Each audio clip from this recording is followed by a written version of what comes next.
Lowe's knows how to help make your home holiday ready for less. Get Select Style Selections vinyl flooring for just $1.99 per square foot and have it installed before the festivities begin. Our team can help you every step of the way. See a Lowe's Red Vest associate or visit Lowe's.com/holiday install to get started. Lowe's, we help, you save.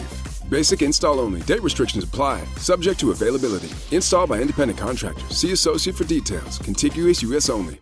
I think the biggest example of people sounding like Memphis would be how Atlanta just basically borrowed Crunk. Mm-hmm. Yeah. But didn't even do it, like us, but sort of watered it down and gave the world their version of Crunk, and then kind of left us in the in the cold. And so once again we were still stuck as this great untapped diamond in the rough, while all these other people are just skyrocketing. But we're the ones with all the great lingo, the slang, the sauce, this crazy production, great ideas, but they're taking this slang and with their polished sounds and $1 million studios and trying to scream and getting all the credit. Hey, this is Dennis Black, and you're listening to the Black and Wyatt Records podcast. This week, host Mike McCarthy is talking with Memphis rap artist Tommy Wright III, with special co-host Kristen Hobbs and John Marvel McCarthy. Tommy discusses the stories behind his songs such as Junkie Junt, I Ain't Scared to Die, and Getting Crunk. And now, here's Tommy Wright III. Whatever. And you know what? It's so common now, and I see people monetizing it so much. I think that's the benefit. They're able to monetize it, and there's so many mediums. You mean video and audio? Mm-hmm. I've never monetized anything. I wouldn't know. Man, I would love to kind of share ideas with you on that, because I watch a lot of the podcasts, the rap guys, and man, the checks I'm hearing that they're clearing is insane. So the checks I'm bouncing are insane. Right. I just paid MLGW, and they gave me the money back because they said I didn't have an account. It was in my ex-wife's account. And I'm like, no, that's into my account. My ex-wife used to be on the account. We changed all that 2 years ago, which they have no memory of.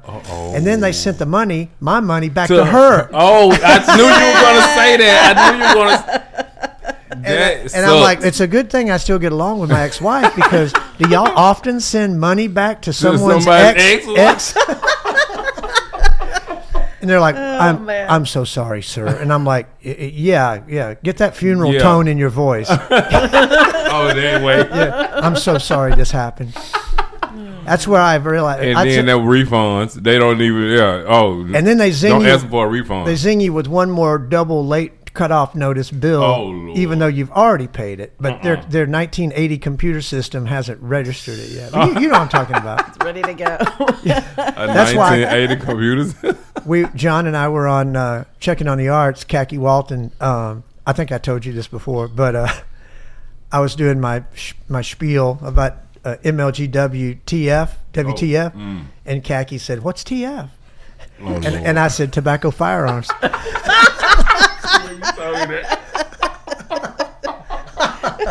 Stop it. Oh my God. Anyway, Dennis, we are rolling, aren't we? That's it. Median. And that's a wrap. That's why I asked Dennis to roll early. And now a lot of people take roll early the wrong way. The wrong way.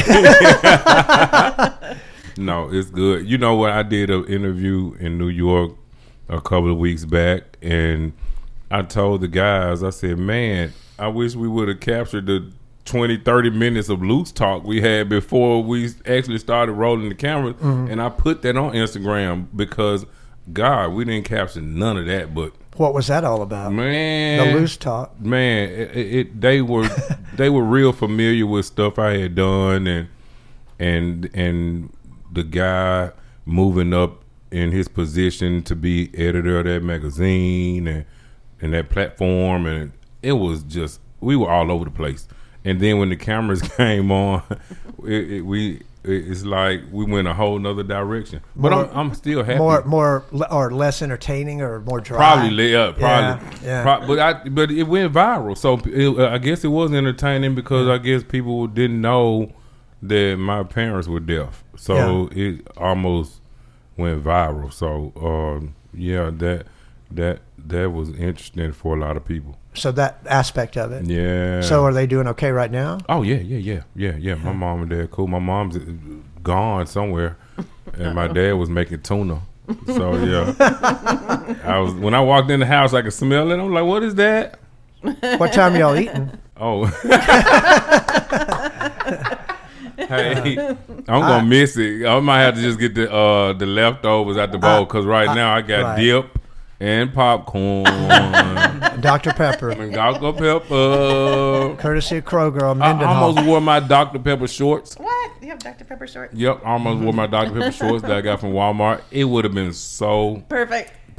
You need to pick up a Walmart sponsorship. Yeah. Well, they sell your shirts. Oh, speaking of Walmart. They sell your shirts? You want to talk about that? Really? Yeah. Bootlegs. Speaking of Walmart, we got a bone to pick with you all.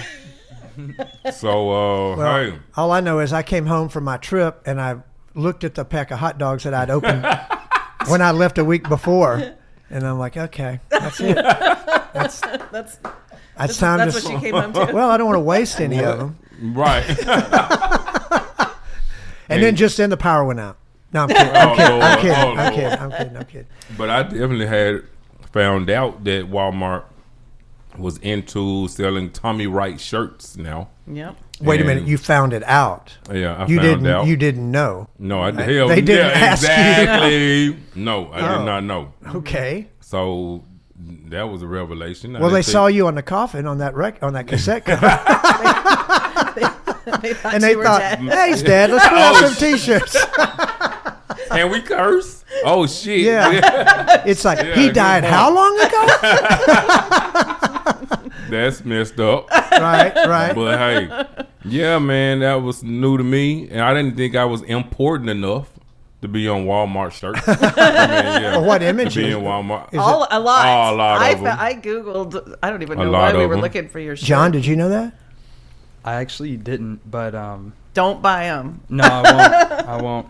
It's crazy though, because the thing about Memphis rap is that when you just first look at it, everyone's like, oh yeah, 3 6 Mafia, yeah, Young Dolph, yeah, but like nobody realizes that almost everything you hear, almost everything in like trap and rap right now is just straight from Memphis. And the joke I always make is that in the past like 3 years, I've seen like at least 4 different albums come out from like big like top 100 artists, right? And they all have Memphis stuff in it. It's like love letters to Memphis in their albums, but then it cracks me up. They'll drop their tour and it'll say St. Louis, Nashville, Atlanta, and I'm just like, okay, yeah, you want to rep Memphis and love Memphis, but you just cannot step your foot in That's here. a good ass point. Give me some examples of what you're talking about. Well, for legal reasons, I don't know if he can. What? We better not. Well, no, I mean, there's music out there that drops Memphis references. So, what are they? All the time. I mean, Travis Scott. Yeah, that's the biggest because I know I just showed you that. Travis Scott, he's got his collective Jack Boys, and they just dropped album of the summer. Obviously, it hit Billboard. It's got a lot of big names in it, and a lot of it is got 3 6 Mafia samples, and another big one that I could think of is Denzel Curry. He made an album 2 years ago called King of the Mischievous South Part 2, and not only is Skinny Pimp He narrates the album. Yeah. They have Memphis stuff, like a lot of Memphis references, Juicy J's in it, Project Pat's in it. There's like a Tiny Mane sample, a lot of that stuff, and it's just crazy because. But like, they won't tour here. Yeah, nobody will come here. But why not? I mean, what's the answer? You know something? He's right because you're going to show up and kick their ass. Well, a lot of them are actually doing things the right way now. There was a while back when some of that stuff, people would use it without asking, but lately, a lot of people are doing things the right way. Kristen just had to sort out something with Tyler the Creator.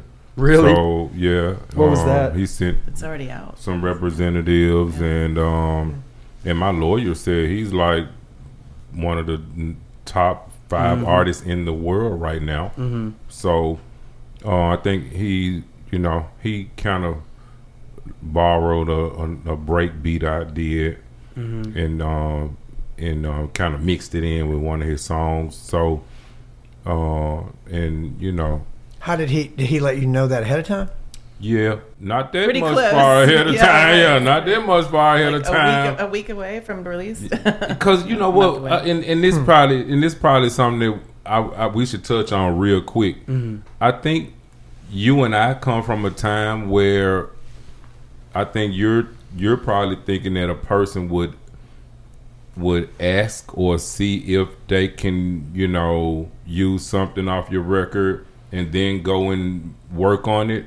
But nowadays, they just go ahead and use something off your album, finish their part, finish their song, and then come and ask you right before they release it. Are they buying into your coolness, or how does that sample come off in this particular case? That's a good question, and we can't really say without picking his brain. Did you hear the song? They're working on a reference, and Kristen say they've already released it. The minute I said, okay, so. Yeah, your name is on it. Right. Do you think in the rap world, though, that's more permissible than it would be in any other world, any other medium?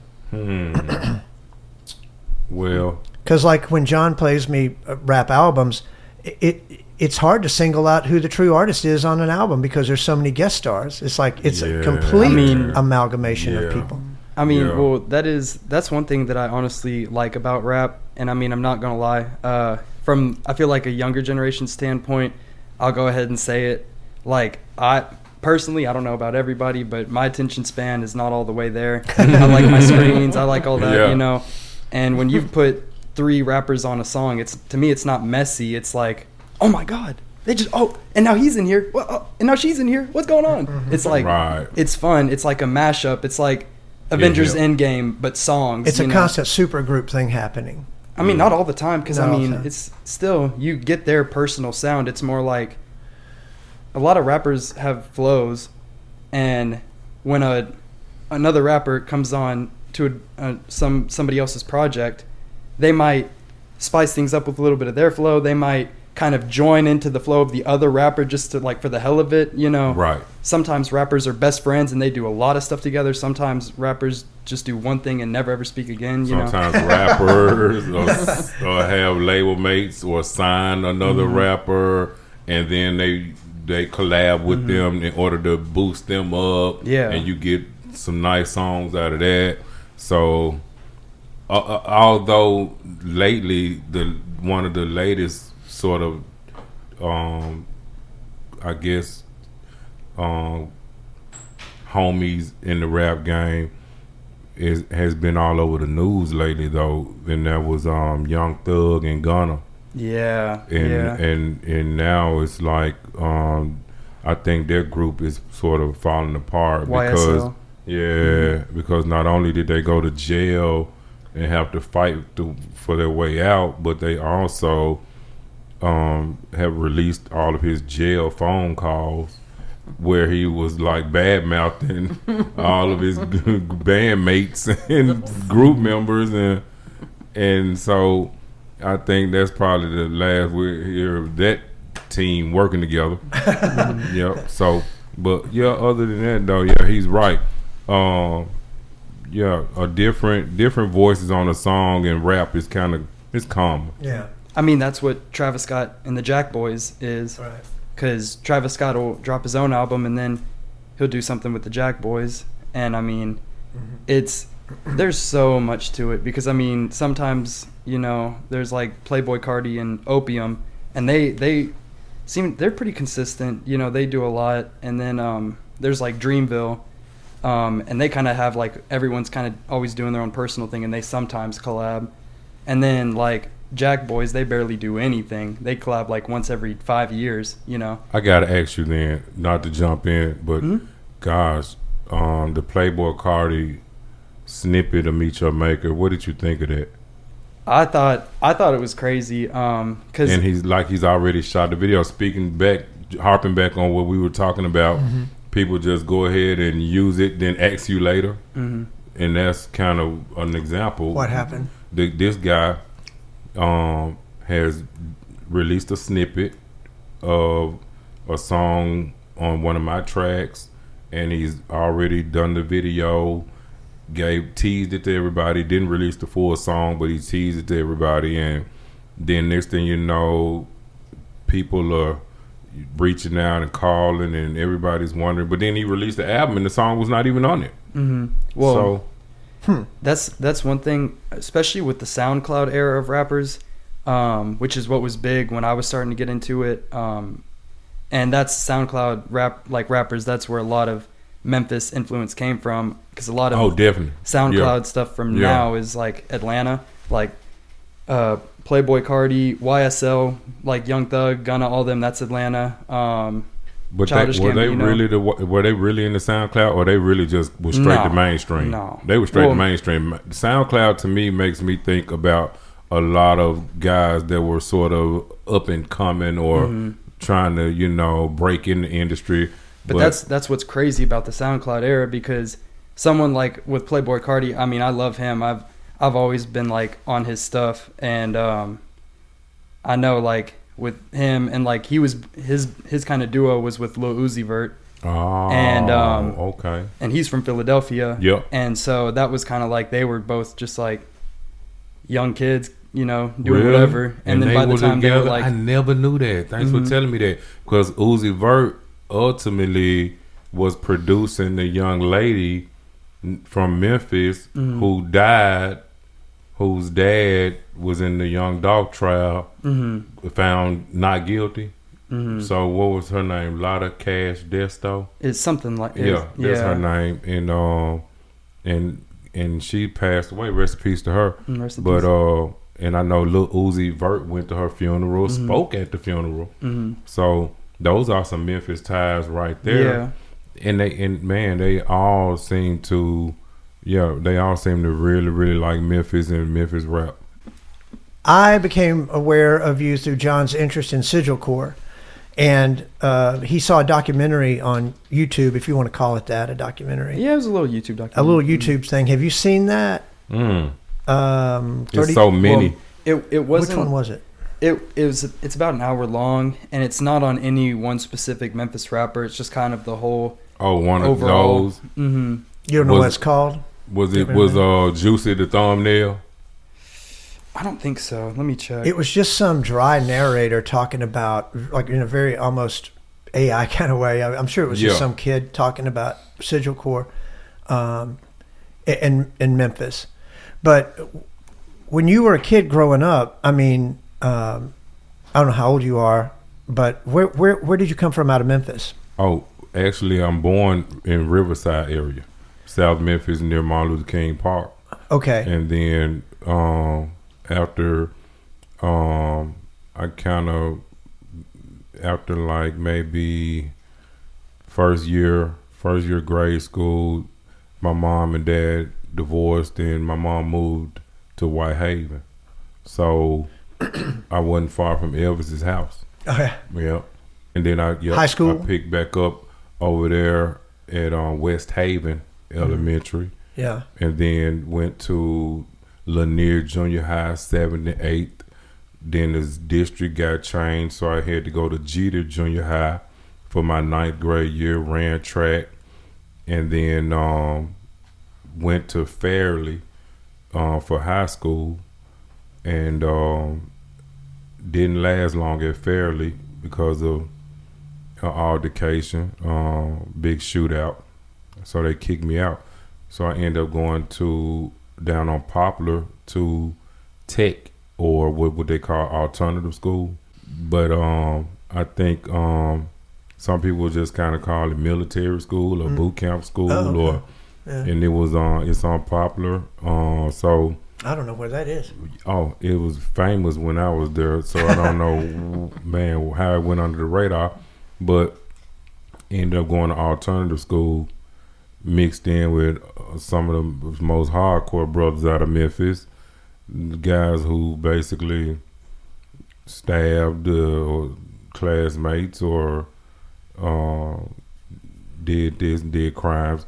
And then after I finished the program there, the guy reached out to see what school would take me after I finished my program, and a lot of schools were turning me down.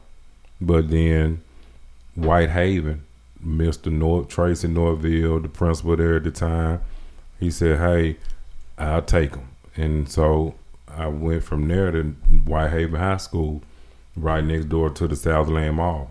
Kind of back where you started. Mm-hmm. Yeah. And then after you mean to graduate? You went back there. I was hoping it was to graduate, but I didn't even last there long. Yeah. We got there 92, 93, and I felt like I was doing good, speech and drama. I was the president. I was in the band.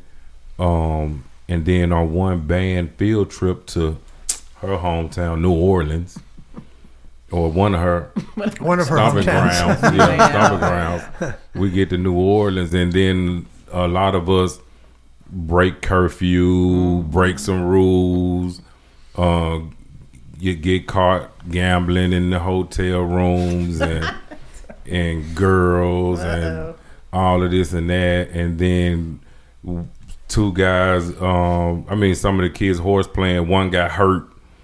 So we had to send him to the hospital. So now the whole school can't go back to Memphis right now. We're all at the hospital because of this one kid. His parents are coming down. Everybody's mad at us. The Board of Education is on fire. And that Memphis school is in New Orleans, making Memphis look bad. And the principal said when they all get back here, they're getting suspended. And I'm in the mix of that because I was breaking curfew, and then we all came back on. The guy got out of the hospital. We made it back to Memphis, and then the principal just called all our names on the intercom to come get our board suspensions, and he was just John, Tommy Wright, Kristen Hobbs. I'm like, what?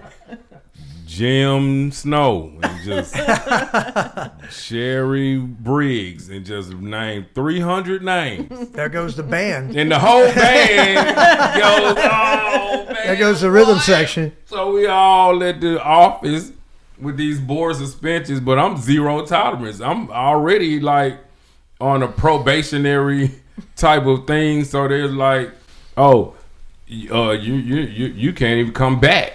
I'm like, damn. And I loved it, and I loved Whitehaven, but so I had to go back to the Board of Education, and he's like, well, I don't know where I'm going to send you now. But then Hillcrest took me, so I went to Hillcrest for the 1993 second semester.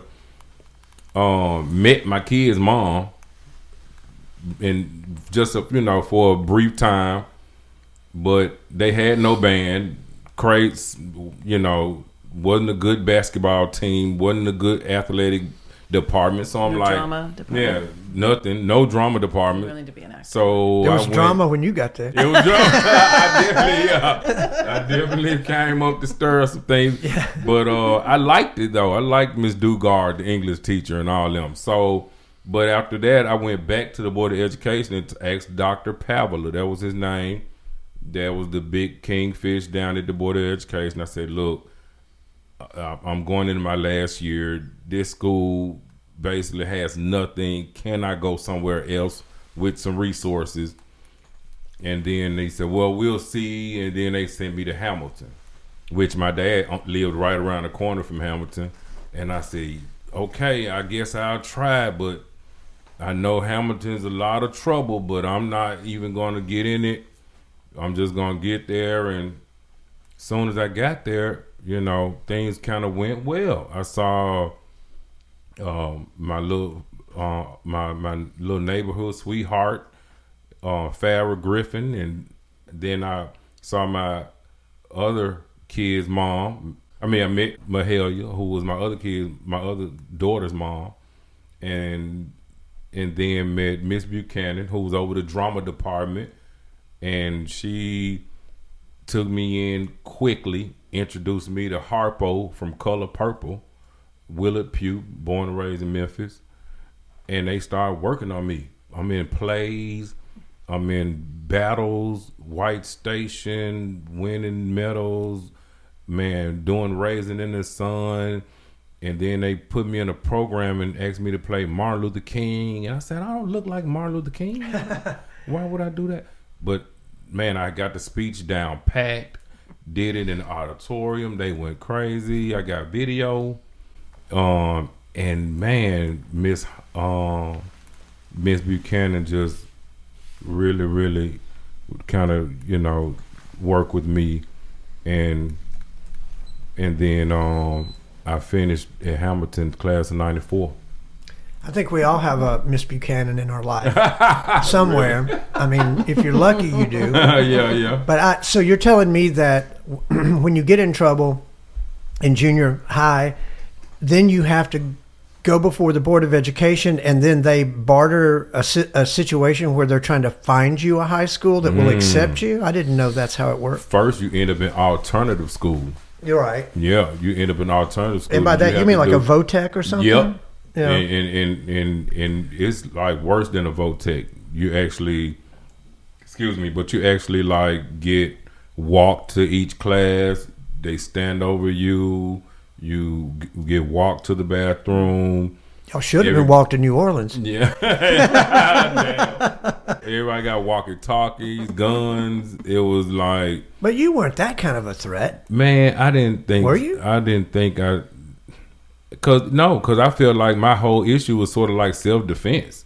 When I went to Fairleigh, I went there, I mean, it was like a gang of kids that wanted to like jump me. Yeah. And I just so happened to, you know, I knew it, and I told my friend, hey, let's make sure we bring that 38 revolver to school every day.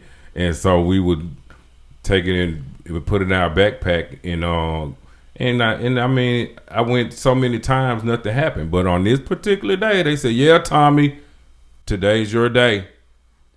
Gather around, guys. We got him. I'm like, what? And I tell my friend, get the gun. Come on. And he's like hesitating. He's like, mm-mm. I'm like, give me the damn gun. So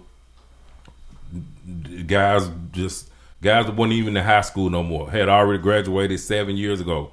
Grown guys started coming out of the bushes, between the cars, like, yeah, let's get them. Well, I'm ready. And then I grabbed that gun so fast, and I said, get back. I'm not playing, get back. And they're like, what? You brought a gun? Oh man, we ain't scared of that. Get them, guys. And soon they charged me. Bow, bow, bow. I just went firing. So that got them off me. And everybody scattered. And this was kind of like a, you know, like we were amongst some band members. So cheerleaders screaming, running, flags flying, pom-poms going everywhere. And I was like, man, I told you, man, leave me the fuck alone. And so I told my friend, old Ron Coleman, I said, man, let's get the fuck out of here, man. So we start marching, and the guys start following us. Yeah. Oh, okay, yeah. I bet you want to put the gun down. Put the gun down. And I'm like, no, I'm not putting nothing down. And man, but I got a long way to go to get home, and they're still plotting and planning and grabbing the stick, one grabbing the chains, and the other one's grabbing a bat, and they're like, we're gonna get your ass. And so I got around that corner, and I tried to do a little slow jog, and next thing I know, somebody pulled up beside us in a car, and they were like, yo, you're gonna fucking get it. And I'm like, not today. And man, we took a shortcut, got home, and act like nothing happened. But that was the weekend. That was like a Friday. Saturday, Sunday went by. Monday came. I tried to go to school like nothing happened.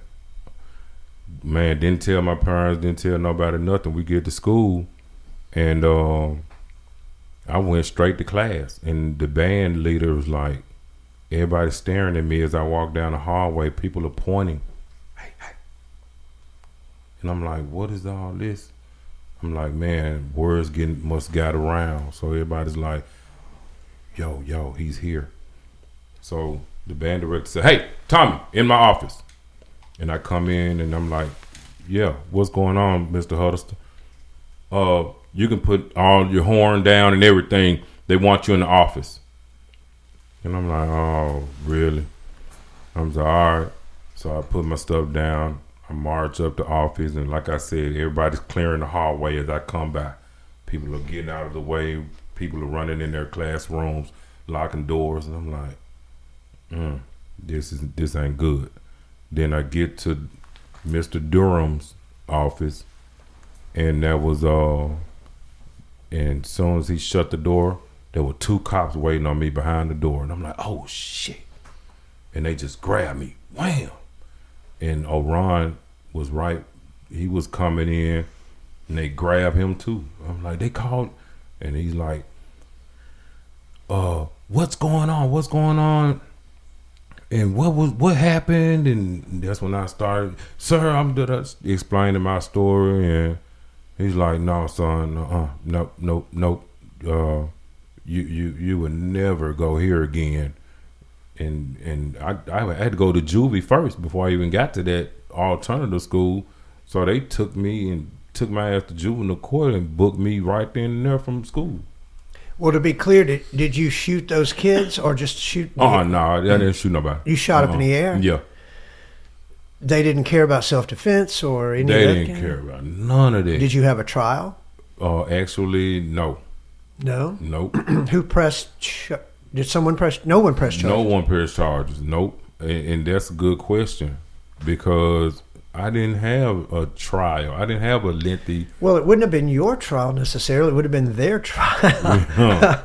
But you're right, and I don't know why. What did these kids, or any situation like this, what do they hope to accomplish? I don't know. But at that time, almost any group, you were in, you had to get jumped in. If you wanted to be on the drum line, you had to get jumped in. The football, you had to get jumped in. Hazing, sometimes they call it that. But then at the same time, I had to pass several gangs just to even get to school. You had the Summerwood guys, where it was like 20 of them sitting on the porch every day, checking out to see if you wearing Air Jordans or you got a beeper or a nice chain. Then you had to pass, those other guys on the other side of Gill Street. So, you constantly nervous every day. And then you were walking, you ain't got no ride. So, I had to worry about a whole bunch of gangs at that time. Mm-hmm. But I didn't have some lengthy trial. I think, do you think they saved you? Maybe those cops were trying to actually get you away from those those guys so they could save you in some way? That was straight punishment. Yeah. Well, you That would have was been straight punished punishment. either way. I mean, how do you win? If you Yeah. stay there, you get intimidated. If you leave, you're going to be put That's somewhere. a good question, and you know what? And I would never know. And then, but I was almost. Well, you're still here. Yeah, but I was almost kind of like mad because my friend was still able to remain at the school, Right. and I had waited forever to go to that school. All my friends were at that school, so I never got a chance to return. And I was like, that's who was like the best at working with me with my Spanish and all this and that. And it was like, oh. So I never got back in Spanish after that. I was like, This is true. So how did you to spin this back around to your music career? When did these thoughts begin to impress upon you that you have something? You certainly have something to write about. You know, something to make music about. It. But are we still years away from Sigil Core at this point? Or how did you begin to develop a need to express yourself musically? man, y'all gonna have to really tell me what that's about sooner or later, so I can know how that TV show describes me. Well, one of many probably. Yeah. We're talking to the source. I was already doing music at that time. I was already doing music. Well, you're in the band too, but that was and I loved music then, but one of my hardest things was getting equipment. So for some reason, I never wanted to be a guy that paid for studio time and went to somebody's studio.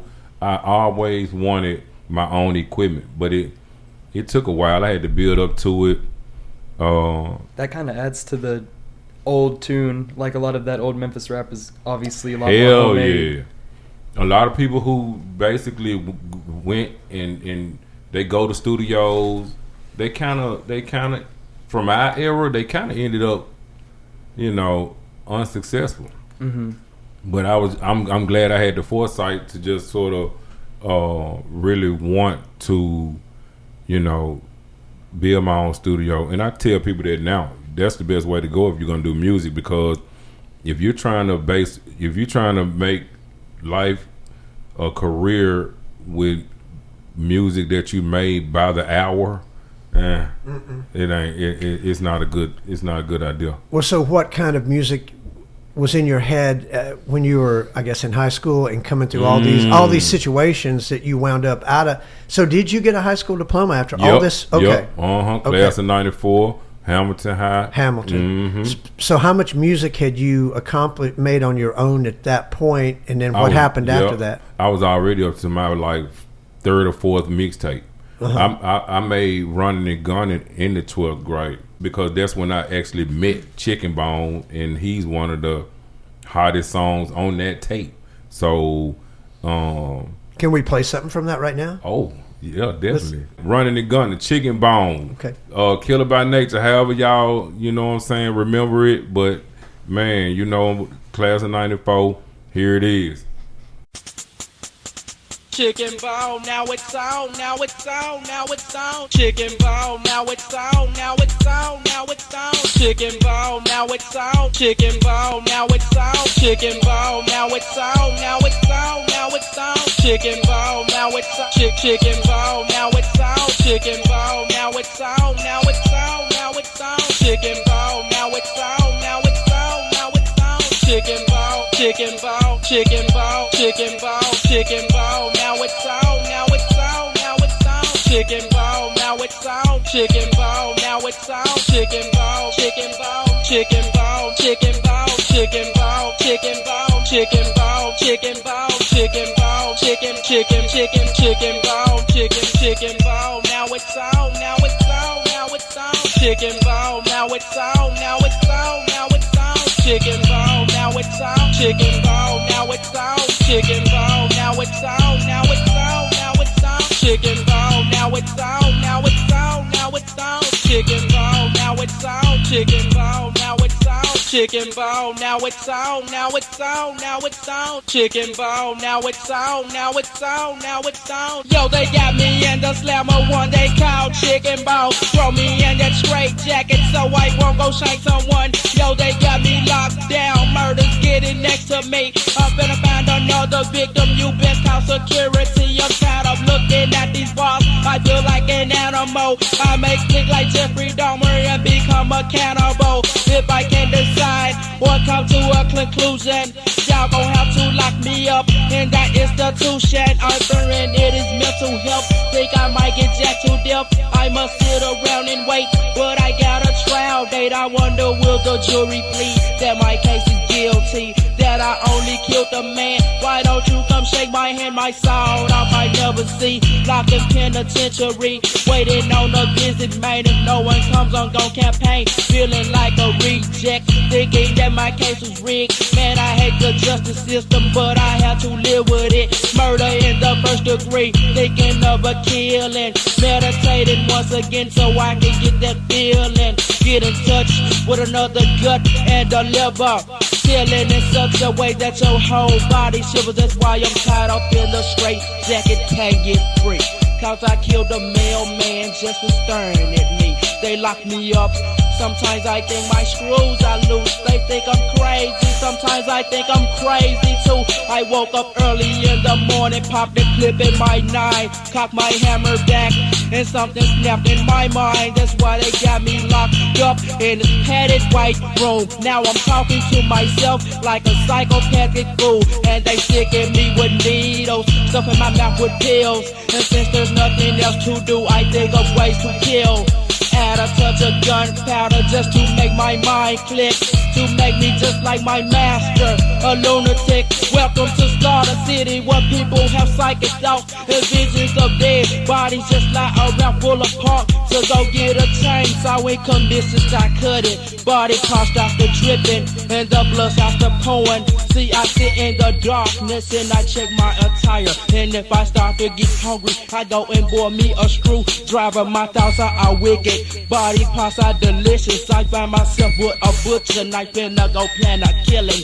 See the way that I do things, I do with the psycho way. Michael Myers was killing 2 chicken bone, life is child play. Never slack up on murder, cause I'm creeping with the body bag. Psychopathic, schizophrenic, sleeping in a ski mine. Chicken bone, chicken bone, chicken bone, chicken bone. Now it's on, now it's on, now it's on. Chicken bone, now it's on. Chicken bone, now it's on. Chicken bone, now it's on. Chicken bone, now it's on. Chicken bone, chicken bone, chicken bone, chicken bone, chicken bone, chicken bone, chicken bone, chicken bone, chicken bone. Now it's on. Chicken bone, now it's on. Chicken bone, now it's on. Now it's on, now it's on. Chicken bone, now it's on. Now it's on, now it's on. Chicken bone, now it's on. Chicken bone, now it's on. Chicken bone, now it's on. Chicken bone, now it's on. Chicken bone, now it's on. Now it's on, now it's on.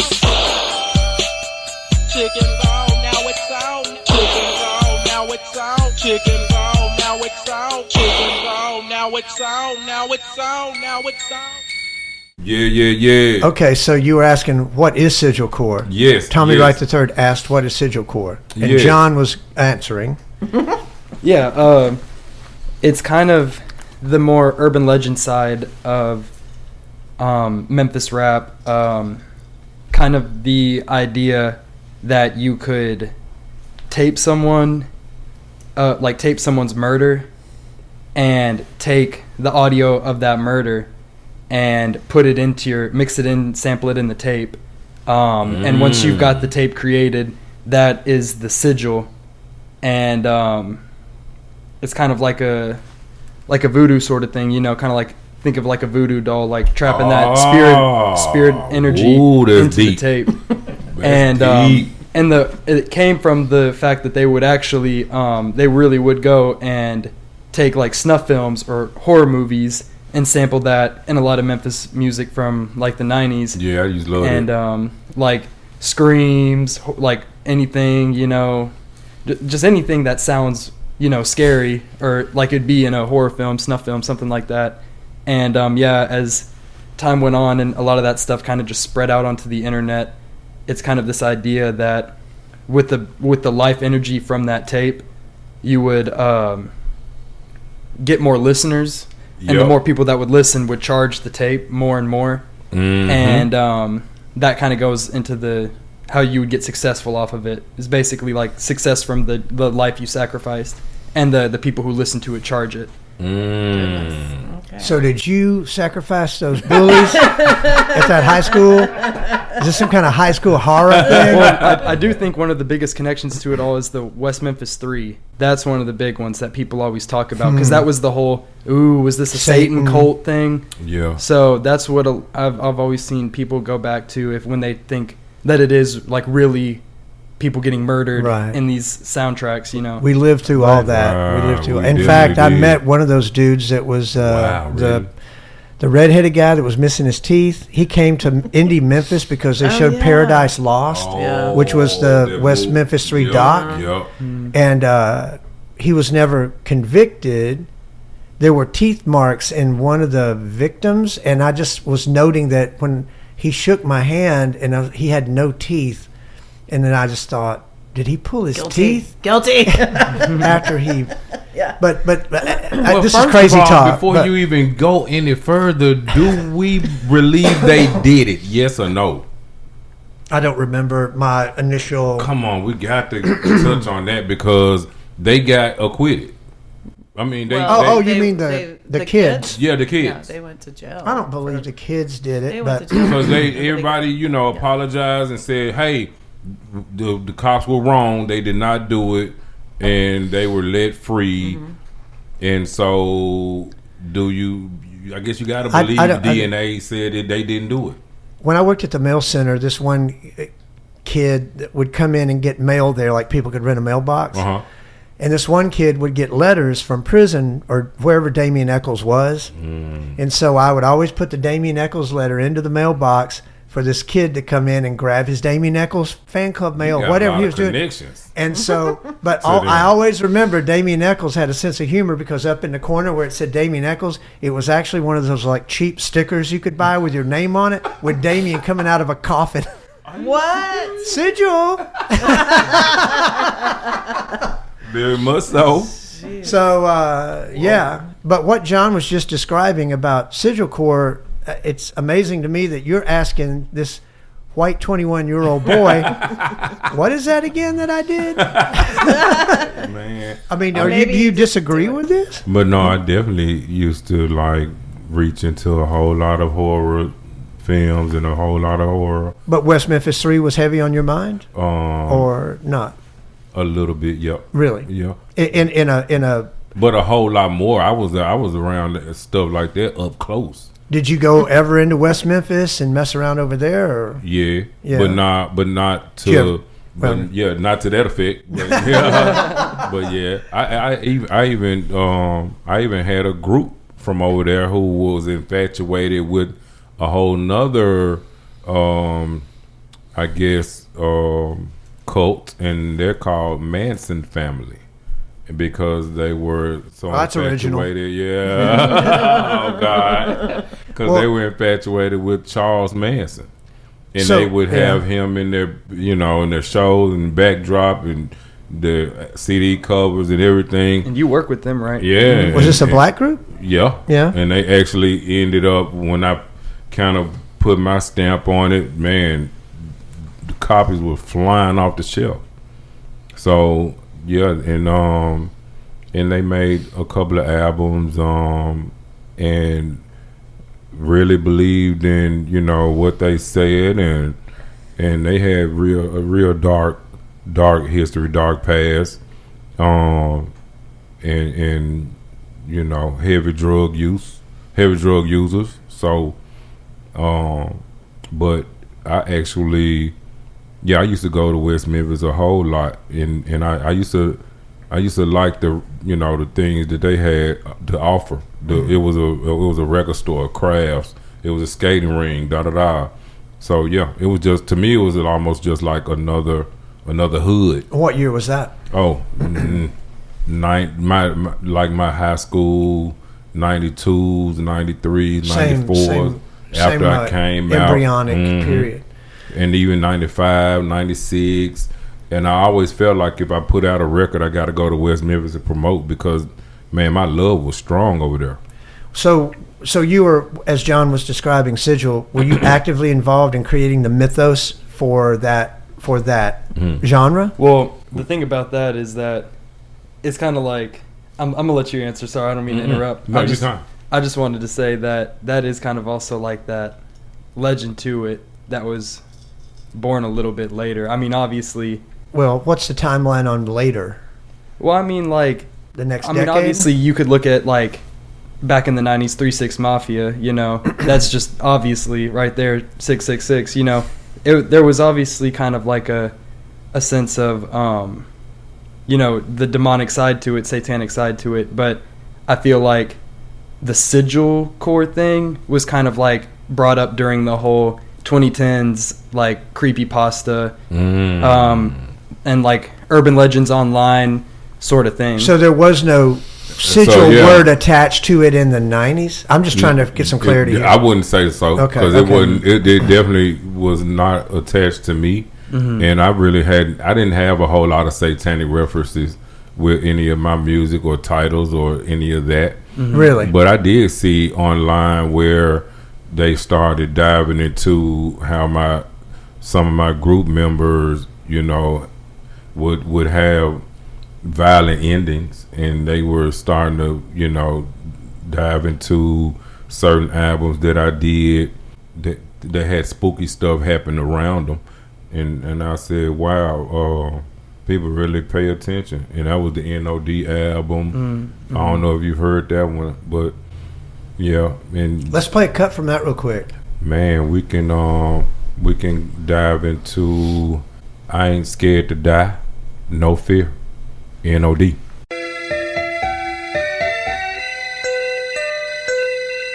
DJ Styrofoam Cup. We going hard in them streets. I ain't scared to die, motherfucker. Say one to be the nigga they gunning and never running in the line of fight lead by a nigga named Tommy. I ain't die, motherfucker. Ain't nothing else niggas can't have the fuck squash we dropping motherfuckers. Middle of a shootout, Tommy Wright ain't scared to die. Standing in front with a mini Mac 10 and a pump in the trunk when it's time to ride. Call me Av and Cam. Niggas on destruction, niggas on dope. Whatever you call them, tight bringing it to the dope. Scared I'ma shoot my Ruger like a trooper when it gets brutal. A concussion is the conclusion. Hollow tips are what I be using. We so ruthless, pull the red run, but they know when we putting in work. Told the nigga bodies to the river. Tommy, there's no fucking pity in my heart, in my city. I've been scarred from last few seconds. Ain't no joke, and if I gotta die, I wanna go and gun smoke. So one last question from the bird number Smith and West and pointed at you. What should I do when I see his screw through the roof of the coupe? I commence to shoot because I ain't scared to die, motherfucker. Tell one of the nigga they gunning and them running in the line of fight lead by a nigga named Tommy. I ain't die, motherfucker. Ain't nothing else niggas can't handle for squash me. I ain't scared to die, and I surely the fuck ain't scared to kill. Execute bitches, disrespecting gang, cause I stay real man round. Not living. Crimin' and robbing ain't my only trade. I hang and bang with midnight mass on tracks and stay paid. And boy, you can't imagine how it feel when the grip will get your skull. Niggas coming up missing, twitching and shaking, cause I show no love, I memorize the week. Fuck me deep, I creep on solo mission. Conan, Johnny. Give me that dope, just pay attention. Got 10, want it men, down the rack, down the got 100 freaking bitches that I hate and don't know why you playing with my Mac and don't get dumped and Jack for talking shit. I ain't scared to die, so pull the trigger if you a killer bitch. I ain't scared to die, motherfucker. See one of the nigga that gunning and never running in the line of fight lead by a nigga named Tommy. I ain't die, motherfucker. Ain't nothing else niggas can't handle for squash we drop. I never be scared to die. Shoot the damn pepper between the eyes. Never give a fuck about nobody else, especially when I'm high. Case of fire, straight torture. Scutch with the devil, how to deal with the corpse. The corpse are straight crazy. Residents of victims and bitches don't face me. Leaving body bags in the grave, See the members of the church know a nigga can't be saved. All I wanna do is kill him. Because they can't feel when they dealing with a motherfucking nigga that's real. Reason to die, but no reason to live. Dead as fuck, so I'm a problem, points to the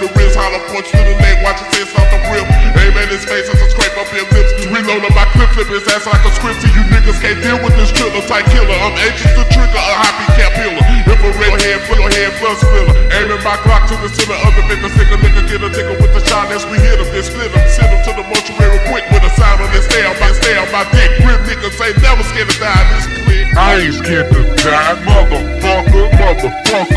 Shit, 1 minute nigga, they gunning and them running in the ladder fat lead by a nigga named Tommy. I ain't die, motherfucker.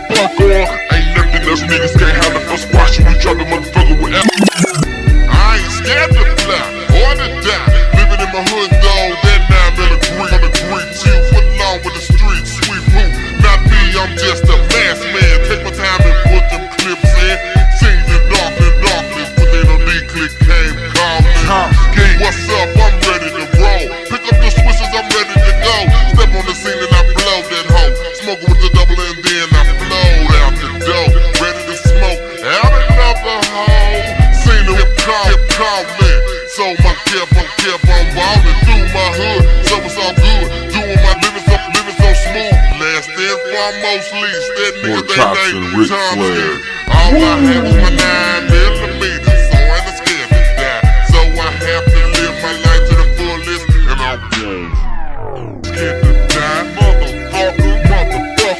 Shit, 1 minute nigga, they gunning and never running in the line of fat lead by a nigga named Tommy. I ain't die, motherfucker. Ain't nothing else niggas can't handle for squash. We dropping motherfucker. I gotta ask you something.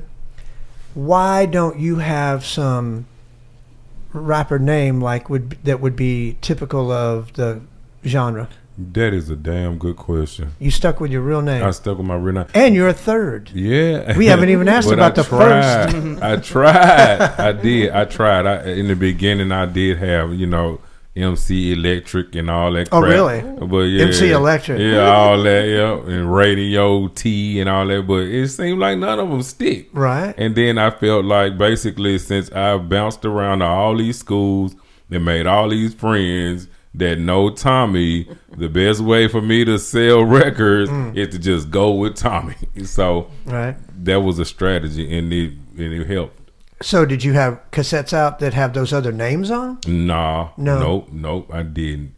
Cause man, and at that time I was just sort of rapping, amongst the homies, rapping on the block, rapping at talent shows and stuff like that. What was your involvement with the other rappers that were coming up? Man, y'all get along? Oh, I was trying to grab them if they made any noise. I was actually trying to recruit them if they were making noise. Were you older than were y'all all about the same age group, time frame? Yeah, all that? I'm about 1 to 2 years younger than most of them. Than 3-6 Yep. or Al Capone or any of those guys? Okay, Yep. okay. But yeah, Al, I'm not real sure of how old he was, but he just seemed like, he was already making a lot of noise. He, as I was still trying to break in, he had things going. So I only could assume Al probably got me by a year or two. And definitely I think most of 3-6, now certain little members, not so much, because Lil Chat, I used to work with Lil Chat, but Lil Chat is like a couple of years behind me. So, but yeah, most of those guys, yeah, we pretty close. But then when you start talking about the OGs, Spanish Fly and Pretty Tony, FM, I think they got me like about like a lot of years. And that goes back into the 80s? Yes, that goes, very big, that goes back into the 80s. Well, do you agree with the history of rap sort of beginning around 76, 77 out of I do. On the coast? I do. Yeah. And I think that it grabbed me from the start. You don't think there was anything happening in Memphis during that 76, 77 period that could be considered also original? That's a damn good question. I didn't get a chance to experience. You wouldn't have known. You were too young. I was, yeah. And some of my first memories, I did get a taste of Grandmaster Flash and stuff like that. And then, but a lot of my first memories were like Houdini, Fat Boys, LL Cool J, man, and a lot of those guys, Curtis Blow, MC Light, MC Shan, man, I can, Shadid, I really, can go pretty far back, and I'm born in 76, and I think who gets the credit? Is it Africa Bombata, or is it just the Furious Five or Grandmaster Flash? Who gets the credit as the first rap song? I think it's between those two. Is the life source that's being saved in sigil music important? That it's, if someone's murdered, it seems like the life is cheap. Yeah. But if their soul is distilled somehow in some sort of fantastic alchemical way in the music, that's black magic. That's medieval. That's going back beyond anything that is even.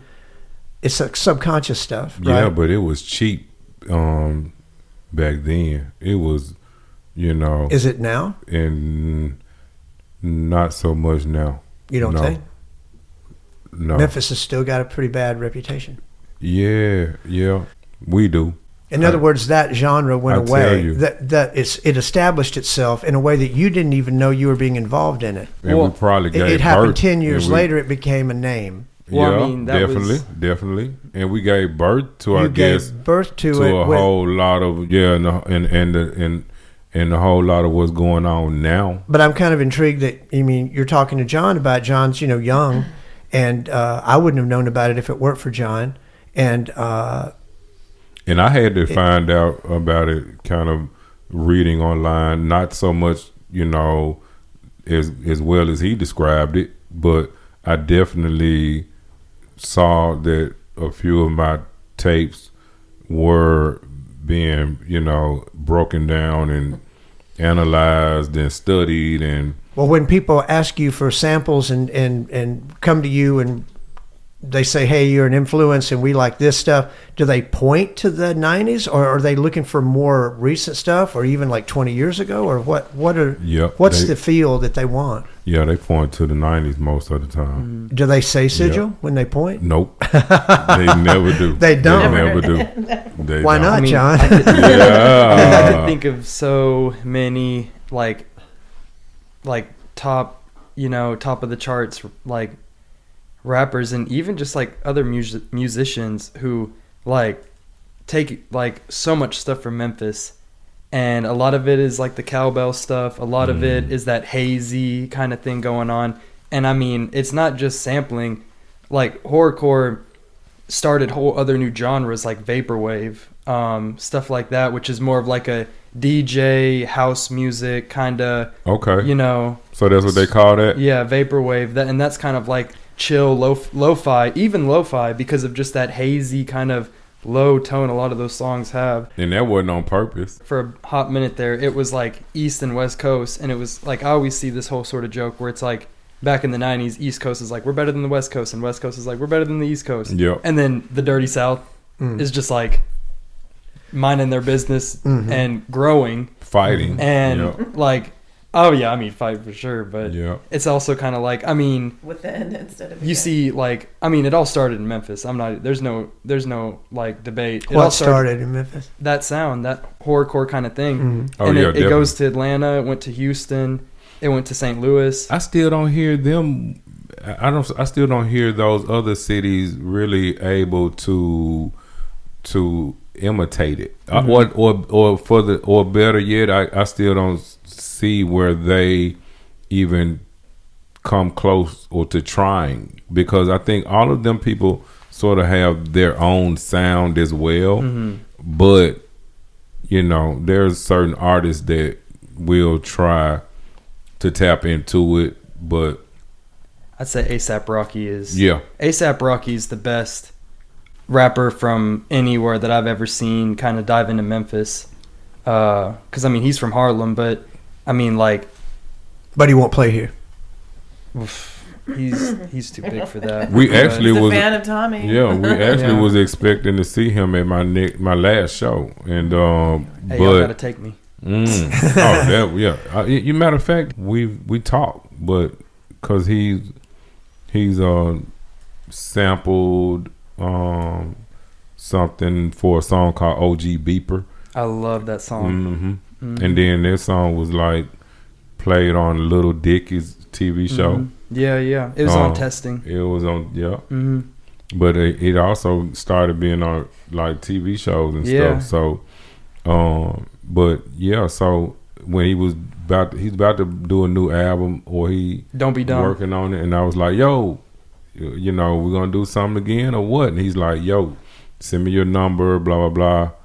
And everybody saw the exchange and they went crazy. So, but yeah, he keeps in touch, and but now I think the biggest example of people sounding like Memphis would be how Atlanta just basically borrowed Crunk, yeah, but didn't even do it, like us, but sort of watered it down and gave the world their version of Crunk, and then kind of left us in the cold. And so once again, we were still stuck as this great untapped, diamond in the rough, while all these other people are just skyrocketing. But we're the ones with, all the great lingo, the slang, the sauce, this crazy production, great ideas, but they're, taking the slang and with their polished sounds and $1 million studios and trying to scream and getting all the credit. So I can get in an argument now where somebody say, yeah, Crunk came from Atlanta. No. Crunk came from Memphis, and I watched it from day one, and it was born here years before Atlanta even thought about, trying to emulate it. But crunk is an expression, not a genre of music. It is. It's basically, it's definitely a vibe that it's definitely a vibe that, what I'm saying, that was like, it was not a genre. You're right. It was not a genre. It was just it's something. It's something that we just used to describe, stuff. It was an adjective, and and then we would. I think they say I got one of the first songs that ever used Crunk. What is it? Let's play it. What is it? Yes, it's Getting Crunk from my album. Wait, On it's the called Run. Getting Crunk. It's called Getting Crunk. 1996 from my album On the Run. Let's play that right now. Yes, sir. Okay. All right, y'all. Here it is. Run it. Nigga, what you know about that? Down shit. Pimpin', what you know about that? Down shit.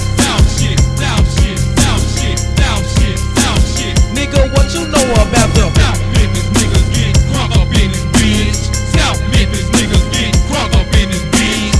South Memphis niggas get crunk up in this bitch. South Memphis niggas get crunk up in this bitch.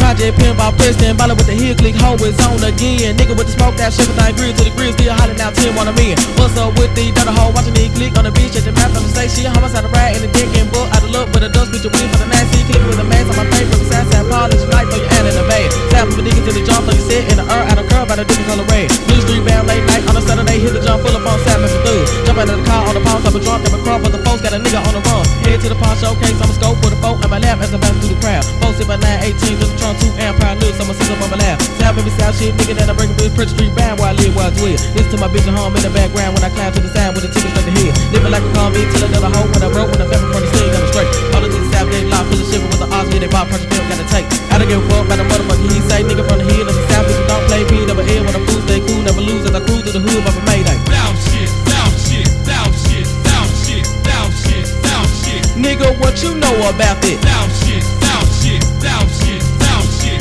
down shit, down shit. Pimpin', you don't know nothing about them. South Memphis niggas get crunk up in this bitch. South Memphis niggas get crunk up in this bitch. South Memphis niggas get crunk up in this bitch. South Memphis niggas get crunk up in this bitch. Want it bad on folks, I gotta get away. Them police been hot on my ass. Leaving you niggas and ditches, you bitches be talking that shit that I'm hiding the grass. Murdering psychopath, come in the fucker, red back that bad hollow points, Leo at dead. Killer bitch talking shit, hit it through fucking dick, ducking and dodging that fat on the bed. Junkie Junt fucking back squatted, I threw the wood, project pill, Hobbs and Billy gon' stink. Never raise having no hoe and shit, go to the hillbilly, niggas gon' run it down train. Fantasy will I live quick if you pack a steel, if I can't really, y'all then he gon' blast. Nigga don't tell no one that I been hurt, cause I got the damn crooked car chasing my ass. Sam if it's in the bit fun, 1996, funkin' tag, alcohol rolling the bud. Niggas with trigger, drug dealers and killers with niggas that vamping up in the damn club. See to the fucker, a holler for energy, got to D'Antonio, Danny and Earl. J.E. the pretty boy, BB the lady, so a big poo up in the whole pep in the turf. Urgent been cycles are ready to cut a real people paw in my hand, ready to clap. Drunk as the scope with the pump in the trucker, we ballin' and shiver things, seven been bam. Pitiful, nigga, don't hesitate, squeeze that trigger, we'll load in your head. Rest of you niggas, just give me 10 feet if you come from South Memphis, then throw up your six. Down shit, down shit, down shit, down shit, down shit, down shit. Nigga, what you know about that? Down shit, down shit, down shit, down shit, down shit, down shit. Pimpin', you don't know nothing about them. South Memphis niggas get crunk up in this bitch. South Memphis niggas get crunk up in this bitch. South Memphis niggas get crunk up in this bitch. South Memphis niggas get crunk up in this bitch. Bitch, my name is Project Pimp, the Project Pimp is who I am. Strapped like Jap on the track with the gang called Project Pimp, don't give a damn. Go to the 4B barking, knocking these niggas down, making no speed or blood. Thunder and lightning and raining outside, falling through the fucking mud. Huffing and pumping, a nigga be stuffing and yawking my nuts as I'm getting on them down. Thinking and creeping my way through the bushes, glow from the flashlight they making me crawl. Nigga be thinking that I cannot get away from the foe, but I gotta escape. Running and gonna get chased through the weeds, floating and stroking my way through the lake. Ain't no love, slamming me through. Hippin' the nigga that's all about green. Late night niggas, I'm backyard bound. Struggling, hustling, trying to come clean. Mr. Map is on pistol. Now we can't talk cause it's map full of steel. Nigga won't give me your money, it's funny. I swung like my Tyson and knocked at his grill. Running a grin on my face as I'm vamping the scene with a bag full of money is on. Falling and peeling my way through the field. Grip on the 44 pistol and crown. Leaving the mystery, niggas don't notice me. Holler tip, holler for, make you regret. Rest of you busters just give me 10 feet cause I'm Project Pimp hoe and I'm strapped with they tick. Down shit, down shit, down shit, down shit, down shit, down shit. Nigga, you don't know nothing about that. Down shit, down shit, down shit, down shit, down shit, down shit. Pimpin', you don't know nothing about them. South Memphis niggas get crunk up in this bitch. South Memphis niggas get crunk up in this bitch. South Memphis niggas get crunk up in this bitch.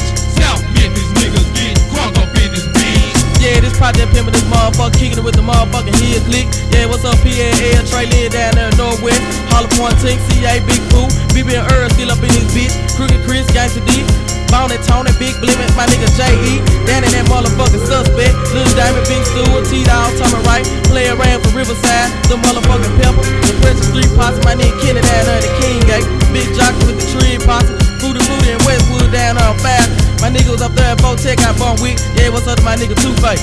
Yeah, Hope, producer of the Europe bitch, one man gang, Tommy Wright, 3rd Street, small record.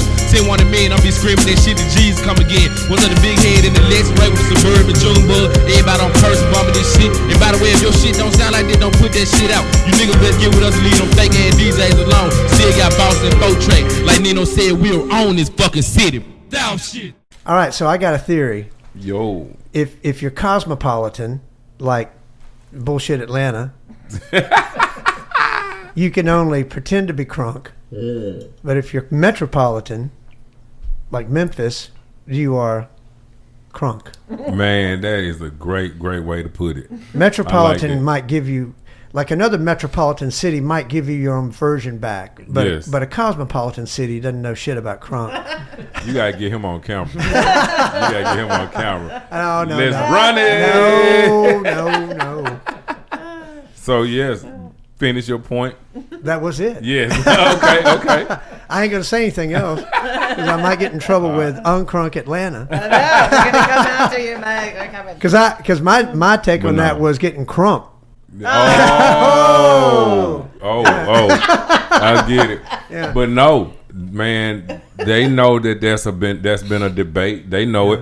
Matter of fact, we got an artist named Deuce who, you know, Oh yeah.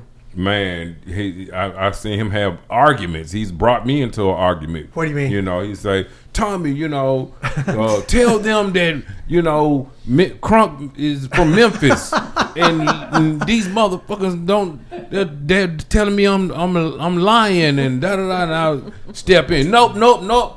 We started it here. You guys didn't even know about it till 20 years later. We had this, we had that, and MC Hammer was using Get Buck and Buck jumping and put that together. It makes Crunk. Yeah. And so Buck and Crunk are not the same. Well, close. When I think very about close. Very Atlanta close. trying to be Crunk, I always think of Knuck If You Buck. Those were songs that just really. That's what I'm saying. That was definitely like when those songs came on the radio. I think everybody was calling each other saying, "Oh, is that one of our Memphis guys with this song?" Yeah. And we were like, "I don't know. Let's call so and so. Let's call so and so. Who's this? Who's that? Oh, they're from Atlanta." It was like, what? Yeah. People were ready to fight. Yeah. So, that was a real crazy time because it seems like every single thing that they made was like it almost they came real close to sounding like they were from Memphis because you couldn't hardly tell. People was actually calling each other saying, "Who is these dudes? Who is that? What's this?" And the beats and all this and that. And is there some avoidance to making Memphis rise back to its rock and roll popularity, to the new things it's done with rap and so forth? Is there some reluctance do we lack so much business infrastructure that people don't want to? It's like people have to deal with you. They don't, right? Are they afraid to do that? They don't have a management like umbrella or something like these cosmopolitan places do, you know, where it's easier to deal with. You don't ever have to meet the artist. It's impersonal. Maybe that's got more to do with business happening in other places. I don't know. I'm asking you. We definitely have been told we lack something that structure. Yes, and that was killing us back then tremendously. That's why I used to always try to preach to Selecto Hits to like just please listen to us. Let us kind of lead the way. Johnny Phillips. Yeah, and let us kind of give you the ideas and what to invest in and to get behind, and please, Did they listen? No, not much. He knew that, he knew that I did numbers. He knew that, but I told him, let me bring all the of my catalog, that that stuff that I made even when I was in school, and he was like, nah, let's just keep looking forward to new, and I'm like, no, this is this needs to be monetized too. You mean stuff that you were selling out of your car? Yeah. None of that stuff was like on their radar, and it was I begged him to like let, and they didn't want to, and they had their eyes set on new, and look at what the East Coast and West Coast is doing, and we need to just and I was like, but yeah, it was hard to get people to buy into the vision. And what year are you talking about with Selected Hits? Man, all the way up to 2000, from 95 to 2002. That's when those were my years. Selected Hits put out Teenage Tupelo on CD in 99. Wow. Was that 99? With Kristen on the cover and all that stuff. Wow. It was home for me. I had became almost like, I felt like we were a family. Well, Selected Hits handles Black and Wyatt, don't they? Now. They help with distribution. Yeah. Yeah. And it's got to be changed so much. I think I got the best era. I think I got the best time. So what was the format they were helping you with distributing? Yeah, just distribution. But I mean with cassettes or CDs? Oh, the format. Cassettes first before CDs were even invented. Sure. It was a while, and then later on was CDs. And then, but I never really made vinyl, which was a big regret of mine, because now vinyl is like, oh, it's happening, and I'm like, damn. You don't have any literally no vinyl. None. I have one vinyl where, because Selecto Hits, they were working on a compilation, and my song was like the best song on the compilation, so they pressed up some singles. And what song is and that? And that was One of a Kind. One of a Kind? One of a Kind, yep. Should we play it? Can we play it? Oh, yeah, definitely. All right. It's One of a Kind, Down South Players, Selecto Hits, Volume 2, and here it is, y'all.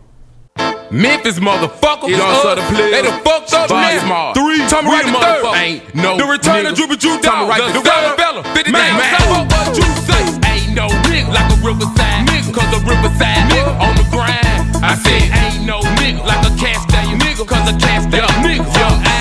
I said ain't no nigga like a Bethel Grove nigga, cause a Bethel Grove nigga. Stack chip. I said ain't no nigga like a Mitchell Heights nigga, cause a Mitchell Heights nigga. Pack clips. Brothers in my city, full of that pimpin'. Better know this Memphis. Better watch your back, cause ain't nothing different. You gon' end up missing. All about that cheddar, Droopy Drew Dog, K-Rockefeller, and me. Tommy 3 when it come to enemies, ready for whatever. Gotta keep that heat up in these streets, cause it ain't no love. Cut the hammer back on my Glock, cause I got nobody to trust. We coming to get you, itching to hit the streets. My son of the look, I wish you're ready to split you. Never gon' miss your planning addiction, now it's officially Memphis. We so quick to ball, get away from law. Hit the park before this dog, then it's Riverside of the mall. Them booty calls, callin' them all. You keep your booty, love to see the skirt twerk. But white shit, have to do me, chew me, and do me like you did my dog. Hit the draw, then before you know it, she done licked the ball. Did us all, never fall, just because one member's gone. Think we hurt, boy, you wrong, new Tommy Wright. I'm the one you wanna be like, but ain't no nigga like a Black Haven nigga, cause a Black Haven nigga took over. I said ain't no nigga like an Orange Man nigga, cause an Orange Man nigga real soldier. I said ain't no nigga like a Westwood nigga, cause a Westwood nigga gon' buzz. Said ain't no nigga like a High Bar nigga, cause a High Bar nigga showing love.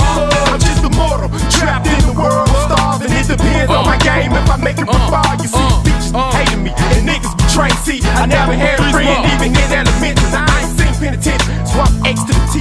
Backstabbing motherfuckers getting next to me. 3 friends that I know turn to foes. Shoot the player hated, drooping like hoes. I say when it goes, I'm behind in the money making game. My visions of reality is trying to make a change. Swing like green, flip cocaine. Go to the streets and call it blow. Outside I make it dough. Did you know I fucked on your hoe? I hit it from the back, I got a beat on my hard head. Let it go, my nigga hit me up on major. 007 meaning return the call on my page. I said raise your hand high, you a goddamn sinister. Some of them motherfucking red off, I get people from all sides, bro. Some of them motherfucking basic, gotta keep it so deep. All them new Memphis niggas showing love, do they real man? Better make it get back to Asia, do you get to the brick of the Rockefeller on that liquor, but I'm a Southside nigga on the board. T-Right and Drew Dog. I'ma take you on the ride where the real niggas ball. 235 up on the days, hit the game, real fast, lock it low, put it in the test mode. Oh no, think about a man, ready for a jet, get it, get put them in the back. Man, please leave me alone, nigga, I can love this. Ain't no nigga like a South Memphis nigga, cause a South Memphis nigga ride clean. I said ain't no nigga like a North Memphis nigga, cause a North Memphis nigga on that green. I said ain't no nigga like a East Memphis nigga, cause a East Memphis nigga ride dubs.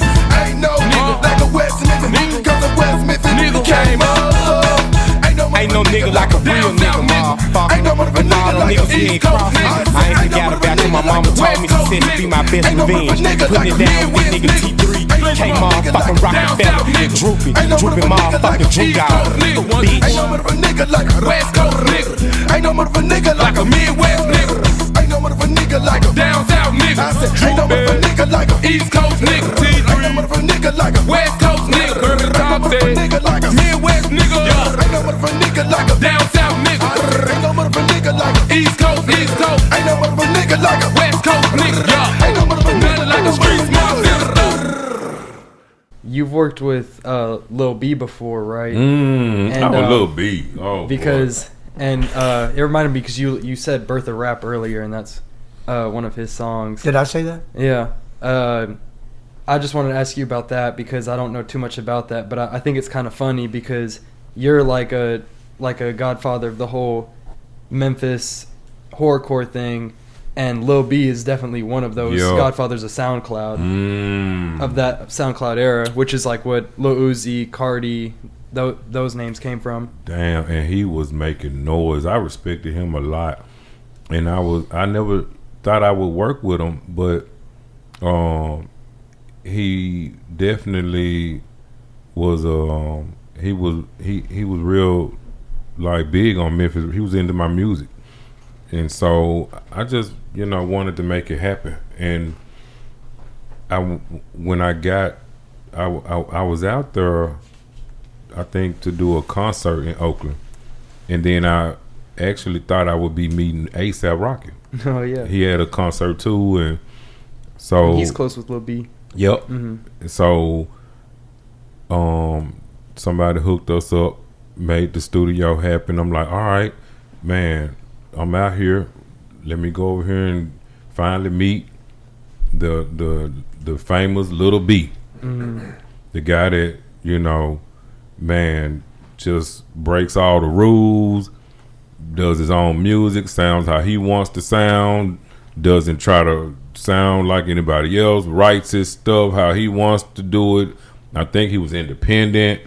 Man, he doesn't wear the regular gangster rap clothes. He'll wear pink. He'll wear a feather in his hat. He breaks all the rules. He's Crunk. Yeah. I'm like, okay, yeah, he Crunk. So, man, I'm like, all right. So I got there, and okay, so, and I was like, man, blown away by the studio. I'm like, wow, this is where he works. We're in California, and I'm like, okay, man, bro, we finally meet. Man, I know we only got a little bit of time. Let's make some magic. So we asked the engineer, man, if you got a couple of beats, I don't have any of my gear with me. If you make the beats, man, we'll go off your vibe. Give me a pen and paper, man. Let's make something happen. This is for the culture. This is for all the kids that would love to see this connection. Let's go. And so I'm over there and I'm writing, and Lil B said, "Hey man, before we do any of that, man, let's have a smoke." Oh yeah. Oh, okay. All right. Cool. Put it down. We go outside, and we have a smoke. So I'm like, okay, let's get back inside, and let's get going. So I'm writing my song, and all of a sudden there's a knock at the door. Boom, boom, boom, boom, boom. I'm like, who's that? And it's like, hey, we have Little B's food.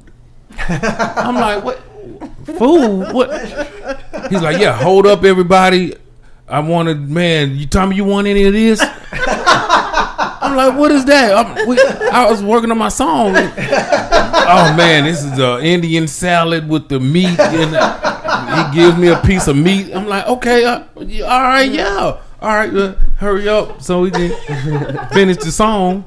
And he's like, all right. He pigs out. Oh, man.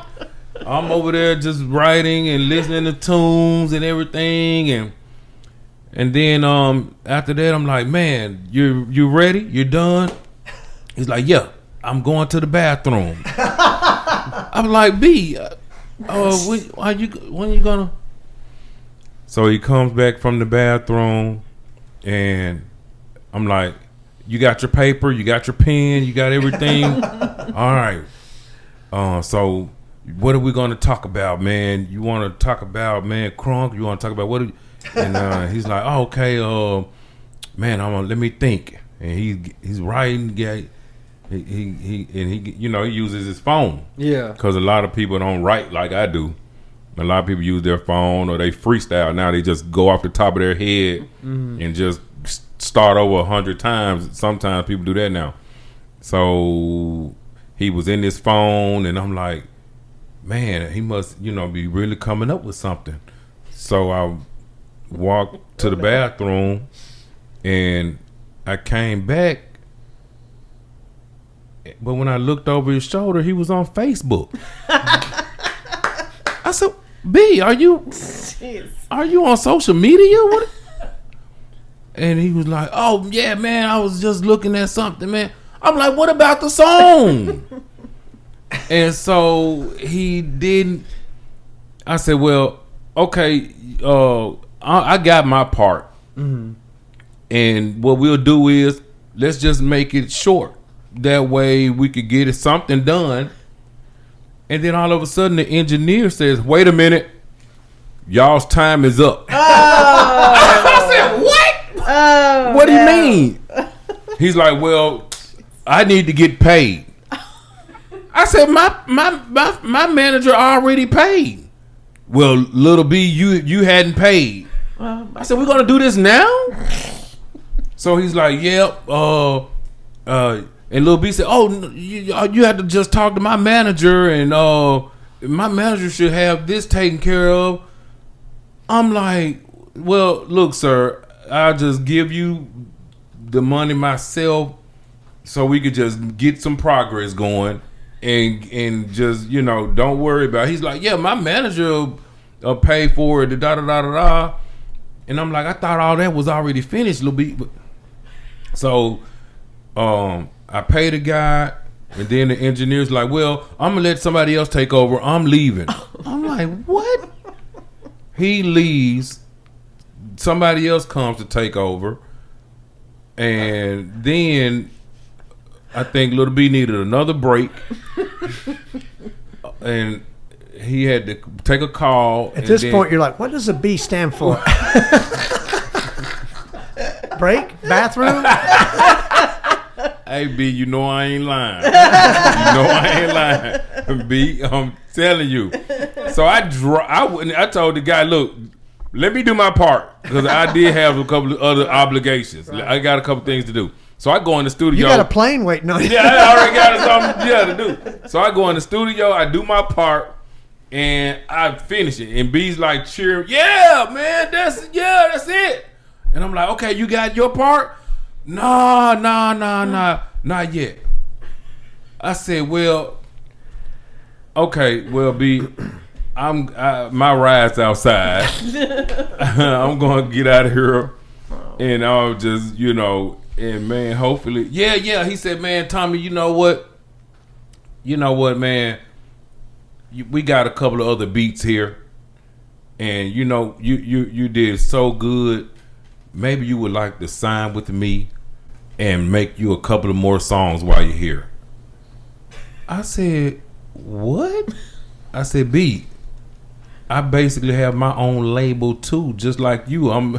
I have my own group and everything, so I'm a boss as well. So, you're telling me to just go ahead and rap 5 more songs right now on the spot, and you're gonna sign me?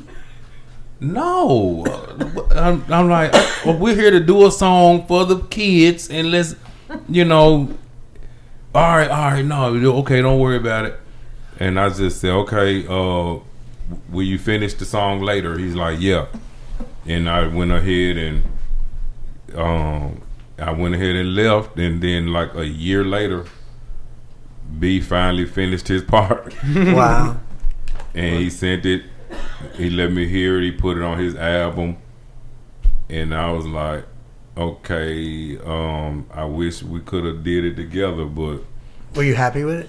But yeah, I was happy with it. I was happy with it from the start. The beat was banging, but we definitely could have done it. Now, which song are we talking about? That one is called Secret. I think we need to play that at this point. Yeah. Let's play the makeshift collab. Tommy Wright, Little B.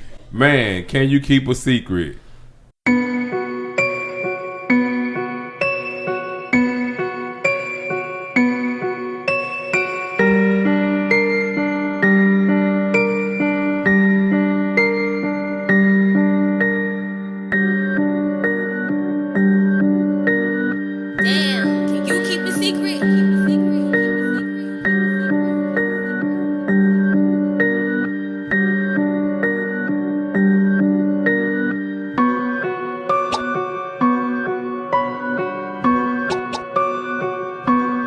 Can you keep a secret?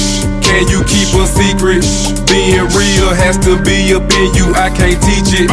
Can you keep a secret? Can you keep a secret? Game straight from Tommy 3 Lil B. Can you peep it? Can you keep a secret? Can you keep a secret? Being real has to be up in you, I can't teach it. Ain't no other way for me to show you. 20 albums I done told you. I really can't let you slide, homie, just because I know you. I told you, gotta get the money. Memphis to the Bay, gotta tell you something, I'ma tell it to your face. Anybody try, everybody die. I'm 42, no first 48. I'm a menace to society. Dropping the mic, throwing it down like a face card. You fuckin' with me, that street smart. You fuckin' with B, that space guard. You hating on us, that shit so much. You left in the cold, baby, that's your choice. Cause rollin' with us like rollin' with Rush. You can tell I'm real from the sound of my voice. Can you keep a secret? Can you keep a secret? Being real has to be up in you, I can't teach it. Can you keep a secret? Can you keep a secret? Game straight from Tommy 3 Lil B. Can you peep it? Can you keep a secret? Can you keep a secret? Being real has to be up in you, I can't teach it.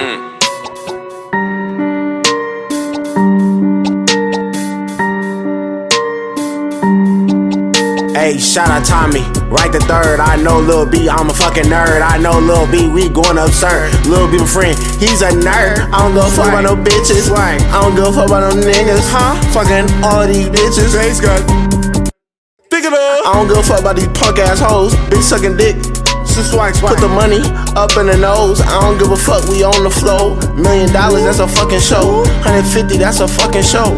150 million, I don't give a fuck about a nigga, bitch. Can you keep a secret? Can you keep a secret? Being real has to be up in you, I can't teach it. Can you keep a secret? Can you keep a secret? Game straight from Tommy 3 Lil B. Can you peep it? Can you keep a secret?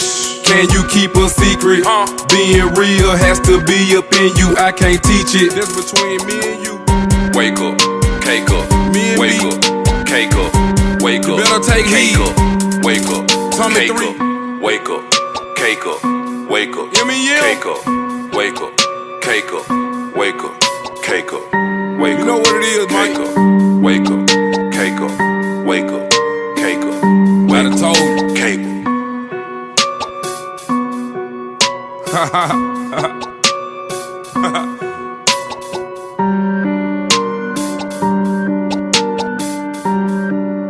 Oh no! They didn't see this one coming. They didn't see this one coming, B. I didn't want to hold it any longer. I needed a platform. He's not going to be mad, is he? I don't think so. Okay. I don't know, but I don't think so. But I mean, I gotta keep it real. That's the thing about a lot of those SoundCloud rappers. They've all got some really good music, but they're the type of people where, I mean, that's when you gotta realize that like pretty much all those SoundCloud people got into that just by like sitting there in their bed making music, and so they all unlimited. And then all of them blew up when they were like 18. So then they kind of just stayed 18 forever. Well, right. I wanted to ask you something, and I know we're jumping all around here, and and forgive me because I don't know the chronology of the cassettes that were happening at the time, but what is the name of the cassette where you're laying in the coffin? That's Wanted Dead or Alive. Okay. Yep. That's the cursed one. Okay, so and we've the so-called cursed. So-called cursed. Cursed on the cursed on the charts. Right, damn. And we've played something from that, right? We haven't yet. Really? We haven't. So. All right, well, maybe at the end of the story, I'd like to play something from it. But first of all, I'd like to ask you kind of a behind-the-scenes kind of thing. So it really entranced me, and this goes back to that silly YouTube, whatever it was, that little doc we saw that John showed me. You're laying in a casket, right? Not a coffin, but a casket, right? Like a typical modern day, postmodern funeral, like whatever. Your family has spent the $5,000. You've been pumped full of chemicals. Oh shit! Your eyes. You got to go there. Yeah. Damn. We're all there with you. We've all been there before. We're at a funeral. And there's Tommy Wright III laying in the casket. Yeah. So how on earth did you... I mean, this is concept. Now you can say, "Oh, I didn't know sigil was going to be created for the term was going to be created for another blah blah blah," But at the same time, you're pumping the kids, people, whatever that are buying these cassettes. They're like, "Oh, damn, Tommy, I didn't know you were dead." So in other words, it's a kind of a low budget, Alice Cooper, whatever you want to say. This is the equivalent of some horror stuff. Mm-hmm. But it's way more down to earth. Like when I saw that image, I'm like, we've all had to deal. Maybe we haven't. Let me take you there. Like my mother's funeral. Yeah. Right. So after Meemaw died, inevitably I get a letter in the mail, and it's full of Polaroids where someone in the family, my cousin's wife or somebody, had taken pictures of her in the coffin. Oh. Don't you have that happen where people take a picture and they want to give it to you to express? Really? Well, yeah. Well, white people do this. They want to express it's an expression of love. It's like giving flowers. It's an expression of love. It's like, here's some photos of your dead mother in the casket because I love you and I want you to care. So when I saw you in that casket, Lord. My first thought was, and maybe I'm misremembering this, but does black culture, do families take picture of bodies in caskets? No, they actually almost like, Then why the fuck would you take a picture of you in the casket? I mean, it was called Wanted Dead or Alive. So. What's that mean? That doesn't mean anything. Now, I gotta say this.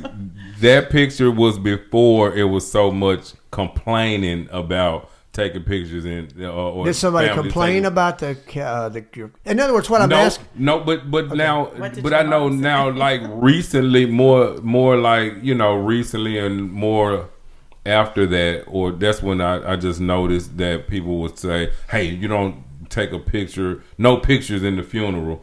And they say that, and people shun from there. I've never heard that as a statement. If you pay for a funeral, you should be able to photograph whatever you want to photograph. Man, I guess so that the family members would. Oh, if the family says no. Yeah. Okay. Sometimes I've seen the family say, "Hey, no pictures of him." Okay. While he's But you're saying that's not a part of black culture anyway. But it was definitely. It was not a thing when for I Memphis, was coming anyway. up, right? Memphis, but culture. I've seen that a lot in these previous years, to where people do really get upset if you're taking a picture of somebody in the casket. So how? Okay, but so I didn't even.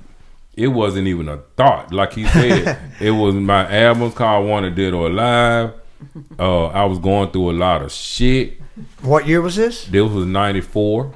And you were out of school? 95. Oh, you were just out of high school. I was just out of high school.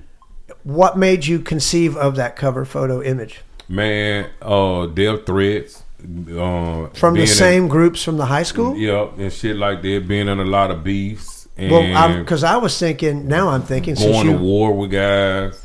Well, since you were so honest to talk about your problems that you had in junior high and all that, were you like... thinking about yourself as a dead body? Actually, yep. Like, and that's not the only time I've sort of done that. On Ashes to Ashes, I don't know if you know about the album before that was called Ashes to Ashes, Dust to Dust. And I'm in the cemetery, and I'm standing by a freshly dug grave with the dirt out, and they hadn't made it yet to put the body in. Turns out it was you. Yeah. Oh shit. I think it was in World of Psycho. Isn't he literally crawling out of a grave? Yeah, he's crawling out of the grave. I was on. I think I was on Bellevue. I was in South Memphis behind all those trees at that graveyard, and I stuck a shovel right in, and I had that big flannel jacket open, and I'm like, yeah. Okay, so when you're taking that picture, who took the picture for one thing? Man, I never can remember who was there. Same guys took the casket picture? But it wasn't. Nope, it was a different guy. Okay, okay. And when I took the casket picture for Wanted Dead or Alive, I was in West Memphis. When I took the graveyard picture for Ashes to Ashes, I was in Memphis. Okay. But in West Memphis, where I took Dead or Alive, I actually just sort of just felt like I had to do this in relation to the title. But how did it feel setting the photo shoot up? How did you set it up? Yeah, it didn't feel good. I really had no clue how the hell to do this. I didn't go through some kind of casting or nothing. I was just, excuse me, Mr. Funeral Man. Yeah. Can I talk to you? I have this song this album coming out, and I would like to take a picture in one of the caskets. Yeah. And he was like, really? And was this a black funeral home? Yeah, it was a black funeral home. I almost can picture the guy's face who did it. Did you have to pay him? I think I did. Did he take the picture? Nope. But he laid it all out and fluffed the stuff and the little thing. And he was like, which one do you like? And he took me through there. And I was like, I promise I won't be long. I would just do that. Yeah, this one. And then I was like, okay. And I had my little suit on and stuff. So you came up there with a suit on? Yeah, I came up there with a suit on. And I'm like, yeah, man, this is going to work right here. And I'll just be, real quick. Come on, take the picture. Right. And then when I got in it and laid down, man, it felt real creepy. It felt weird. Well, you felt creepy. Yeah. It was like, And then what if all those kids from the parking lot showed up right then? And like, remember us, Tommy Wright the Third? That's a bad dream. And closed it or something. So I was worried it was gonna close. I was like, oh shit! Come on. So your friend, it felt all funny on my back. Right. Like, what is? Did he ask you to take your shoes off? Then I tried to get relaxed. Nope. Mm-hmm. Then I tried to get kind of comfortable a little bit. Okay. A little too comfortable. This was the good end. memory of this. So so let me ask you this. Yes. Is it possible to feel Crunk in a coffin? Oh shit. Coffin Crunk. Coffin Crunk. Hell that no, is the Coffin next Crunk. record right there, man. Hell Kristen, no. Kristen Hobbs. Yeah. That's my new date. Credit to her. She always get on me about photo credit, and I got to give her credit for that title. Kristen Coffin Crunk Hobbs. Coffin Crunk. I like that. Maybe with K's. Yeah, maybe with K's all the way. With K's. No. That's what's up. Oh my god. So when you did the photo, had you already done the music was ready and done? Yeah, the music was pretty much done. So when you started, and again, this is just stuff that fascinates me because I know so much about the Beatles record Revolver. Well, when do they actually bring in the ideas for the record cover? And sometimes it's not till the very end. It depends on the band's history of rock and roll, all that stuff. I noticed it's almost always toward the end. But you didn't have the idea when you started the record that you would be laying in a coffin on the cover. Nope. I had an idea when I first started it. I really didn't even know it would be Wanted, Dead or Alive. Okay. I definitely didn't. But excuse me, but I did, sort of midway through, I started saying, yeah, I'm gonna name this one Dead or Alive. And then sometimes I would go to Blockbuster Video and just see a title and it would stick with me. And I'd be like, I gotta make an album called that. Well, back in those days, there was a lot more low budget shot on horror, stuff that had more provocative titles, if that's what you're talking about. Yeah, and I got my group title from some at Blockbuster. We were called 10 Wanted Men. Mm-hmm. So Right. Yep. All right, well, let's play something from what we're talking about. Hey. What would you play? From Wanted, Dead or Alive, 10 Wanted Men to the world end, street smart till I depart, Dapper Don, Tom, internet icon. Yo, we're gonna give y'all something from 10 Wanted Men, Dead or Alive, and let's see what John thinks. What track do you think we should rock off there? Let's see, maybe the title track, Wanted, Dead or Alive. There's 4 verses of me and the guy singing, "I wanted, dead or alive, they're looking for me, 'cause Tommy's wanted." And I can't find this guy no more. Who, Bon Jovi? No. Shit, damn. Do not get me in trouble. Here comes the next lawsuit. Do not get me in trouble. A lot of people want to see Bon Jovi in a casket. Damn. My friend was some little light-skinned guy that came from my neighborhood, but I can't even, I have not seen him, so if you're out there, man, it would be great if if we could rejoin right for a 10 Wanted Men Wanted Dead or Alive anniversary reunion. I think Junkie Junt. Junkie Junt. Ooh, yeah. Riding in the junkie's car. This is the song describing when you take some crackhead's car, or you take some from him and you don't give it back, and you go out and you just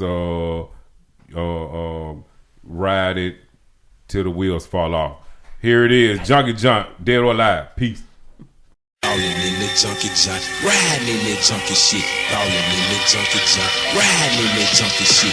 Ballin' in the junkie junt, riding in that junkie shit. Ballin' in the junkie junt, riding in that junkie shit. Ballin' in the junkie junt, riding in that junkie shit. Ballin' in the junkie junt, riding in that junkie shit. Ballin' in the junkie junt, riding in that junkie shit. Ballin' in the junkie junt, riding in that junkie shit.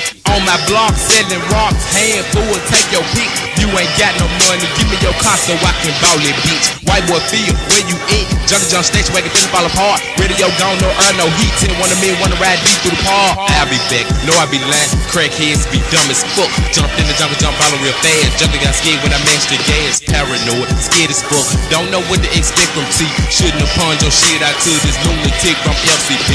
Tommy Wright, the one man gang, finna run a junkie jump clean off the road. Got my son, Tommy the fourth, that the car seat, hold it real tight to the door. Project Pimp on Kristen, Princess Loco at the fucking ring. Front end in the earth, back end to the ground, gas pedal to the floor, puffin' on endo. Ballin' in the junkie junt, riding in that junkie shit. Ballin' in the junkie junt, riding in that junkie shit. Ballin' in the junkie junt, riding in that junkie shit. Ballin' in the junkie junt, riding in that junkie shit. Rollin' with this killer click, caliber be scoping shit. With that switch of sweet and Glock filled up with hollow tip. Driving suicidal, paranoia from the fence of hate. Hit that overdrive in the jungle, trying to hit it from the looks with no delay. 5-0 trying to catch me slipping, slowing down my cellar crack. So I let my nigga watch out y'all while I go make a jack. Rolling up in the lot, in the Chevy he ride real slow. Creeping up from behind, reaching for the motherfucking door. Jumping to the Chevy, put the crown to his fucking dog. Big grabbing what he wants, so one man sits to grab the boat. Watch out, wait outside, put the rap in the getaway. Jumping to the jungle, I count our money while we cheat the hate. Ride like a lunatic, crazy for that gravy dough.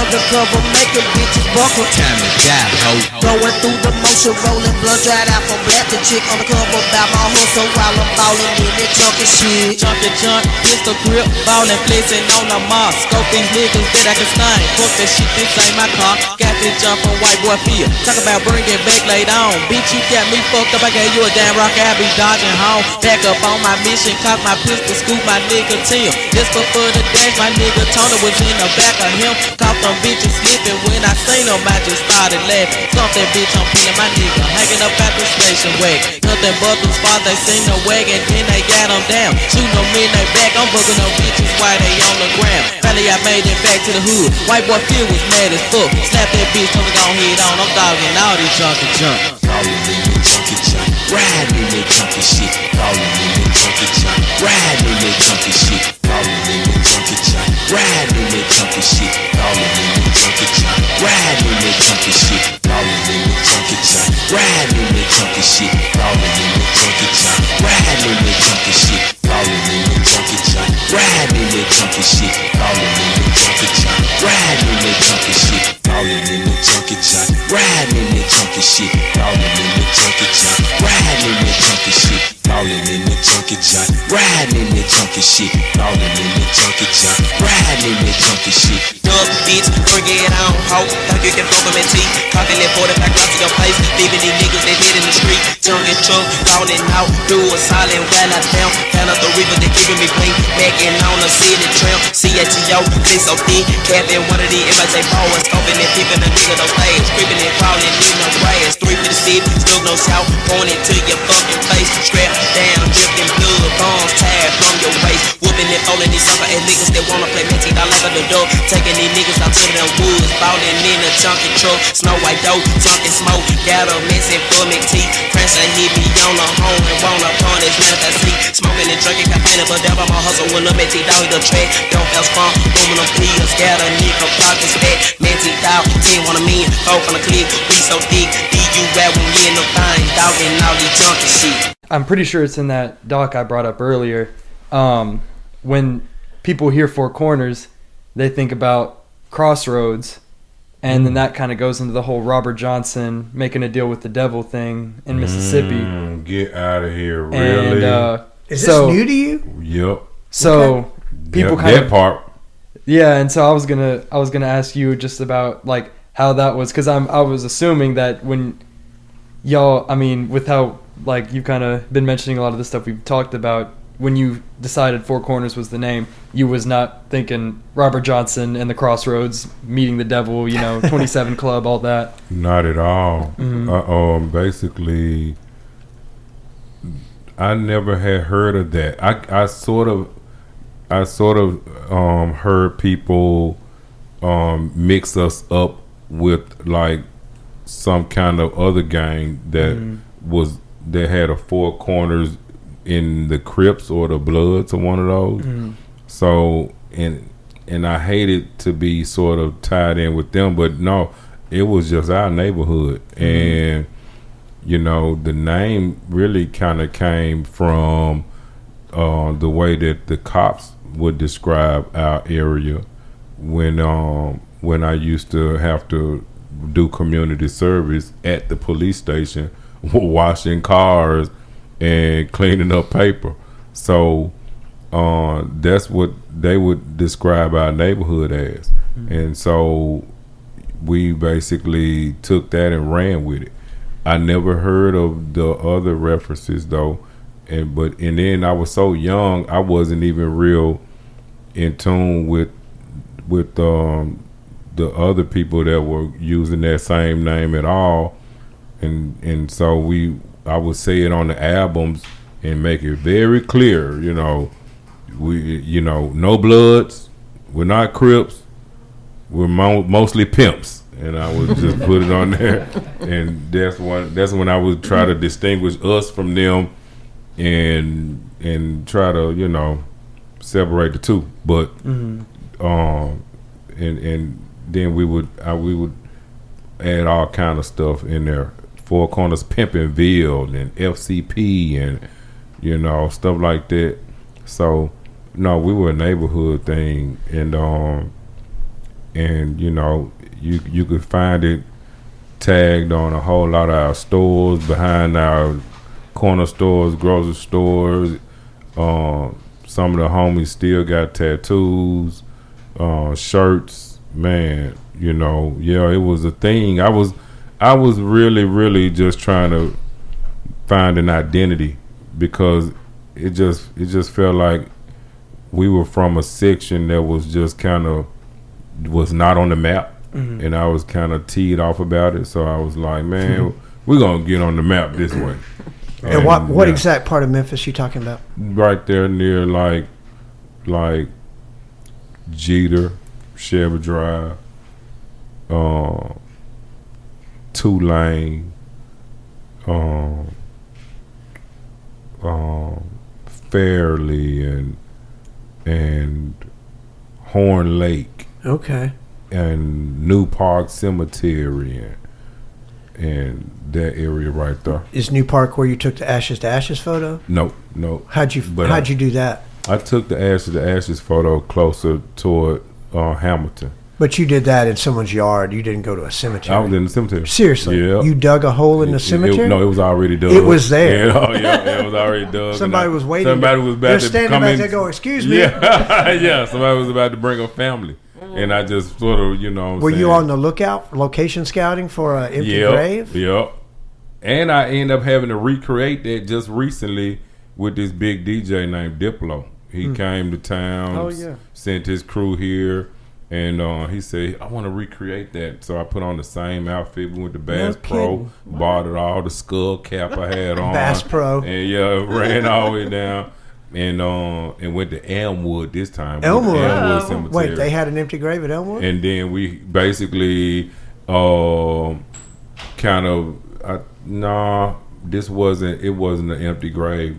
This was kind of just like a empty spot though. Mm-hmm. Like well it was just kind of like a spot where it was probably going to be a grave put there, but at the time it was not dug up fresh or nothing like that. Mm-hmm. And they just picked that spot, and we let it rip. They set up a whole camera crew. They brought crazy cameras. It was a production. Wow. Then we jumped in a car, old school, and rode around the cemetery, and while the cameras while the cameras were hooked onto the cars and all that.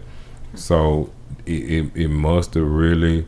And what was this for again? This was for DJ Diplo new compilation album and tour that he was going on, and he was going to show these clips, and we're still working on the album, but we were going to sort of go out together and show these clips before we hit the stage.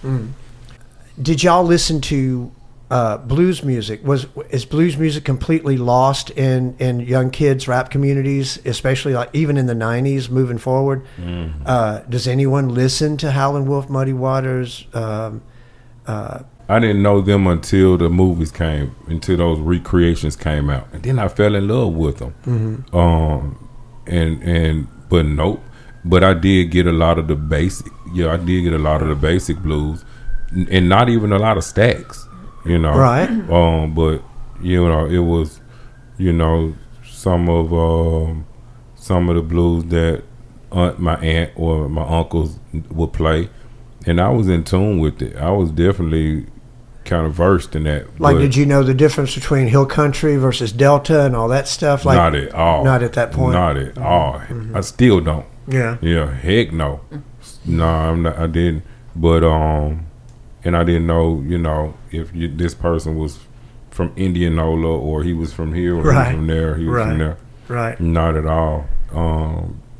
And yep. So yeah, blues was kind of lost. Right. Yeah. Right.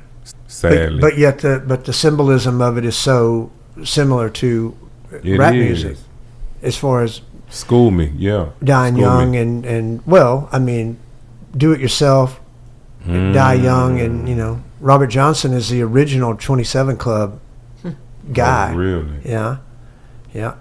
And that picture of him, with his pinstripe suit and his guitar, that was taken on Beale Street. So even though he was all about Mississippi, he, that most iconic image, one of the two images is a Beale Street, is a Memphis image, because naturally he would come here to feel freer, come to Beale Street to feel freer. The black community in Memphis. And other places obviously too, it's progressive. You're not really looking back because maybe you see that as being part of a culture that you don't have anything to do with, like oppression. So maybe rap is rap more free of oppression? No, not free from hood oppression. Right. Free from, Right. And as far as ghetto and do you think like that the music is commenting on its own insular oppression that comes out of poverty? Definitely. Yeah. Definitely. But you weren't really thinking about that kind of stuff. You were just... Well, we were inspired by, some of those groups, and then and we did see crack take over. Mm-hmm. And we did have a lot of family members and stuff like that. Uncle on heroin, my uncle, and then I had an uncle who killed my aunt, Mm-hmm. His wife, Elmo, in a jealous rage. So I had to see my 7 cousins raised without a mother and a dad because the dad went to the penitentiary and went to Fort Pillow on a 35-year sentence, served 9 and got out as a trustee, and was able to finish, his sentence in Nashville, but he was banned from Memphis to never be able to come back. So you know, my cousins were like split amongst us, and some of the other relatives. So, and that was like the first time I really had to help, man, clean up bloody carpet and take it out to the trash can, and because I still had, you know, even though my mom had left Riverside, I still was there all the time, and the whole family was there. And then that happened, and man, was that tragic. So how old were you then? That was maybe Aunt Cassie died. I think maybe I was elementary, fourth grade. So it's just trauma. Oh yeah, a whole lot of it that you should have been shielded from. Yeah, not participating in. Right, Yeah. really. Yeah. And I kind of and I never forget it. And then and my mom had some real hard times, some rough times, different stepdads that weren't no good, and fighting your stepdad and him hitting your mom, and you, man, putting a knife to his throat and waking him up in the middle of the night to get a lick back, and or him stealing from your mom, and then she breaking up with him, and then she get a new boyfriend who's just as bad as him, and and then they came from all walks. My mom dated a guy from Nigeria who was like, man, full of it. Then she dated a white guy from Alabama, Jerry Fleming, who was a scam artist, and we didn't, we didn't have anything good going on in that time frame, and so I'll be in and out of juvie through those little school years, and it would kind of make me and her relationship kind of difficult, and us keeping a car and and stuff like this. So, excuse me, yeah. So, yeah, those kind of times seem like that's what rappers would talk about. Are you free from all that, or do you still return to it when you write now, like new material? It's fresh. It's fresh on my mind. It's always fresh. It's fresh as hell. It's fresh as hell on my mind. Yeah. And sometimes I kind of revert back to it. It depends on the song. I got a song called "I'm Turned Out," and I put a lot of that in that song. It was one of the last ones that I had released with Selecto Hits, and that song talks about a whole lot of that stuff. And then when times got hard after Selecto Hits, and when we had disagreements about stuff and disagreements about money, and rap became an afterthought, man, I went down some real rough roads.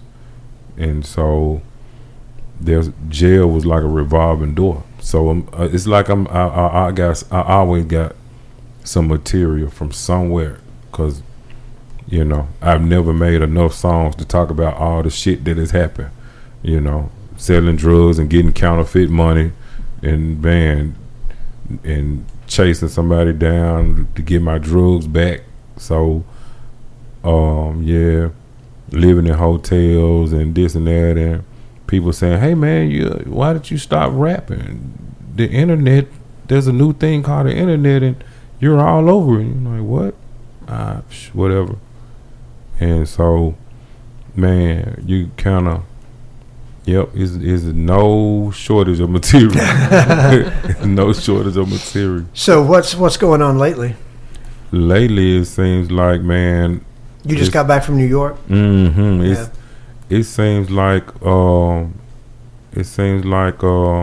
everybody loves me. like lately, yeah. Like, wait, what? I didn't plan on touring, but man, those calls keep coming in.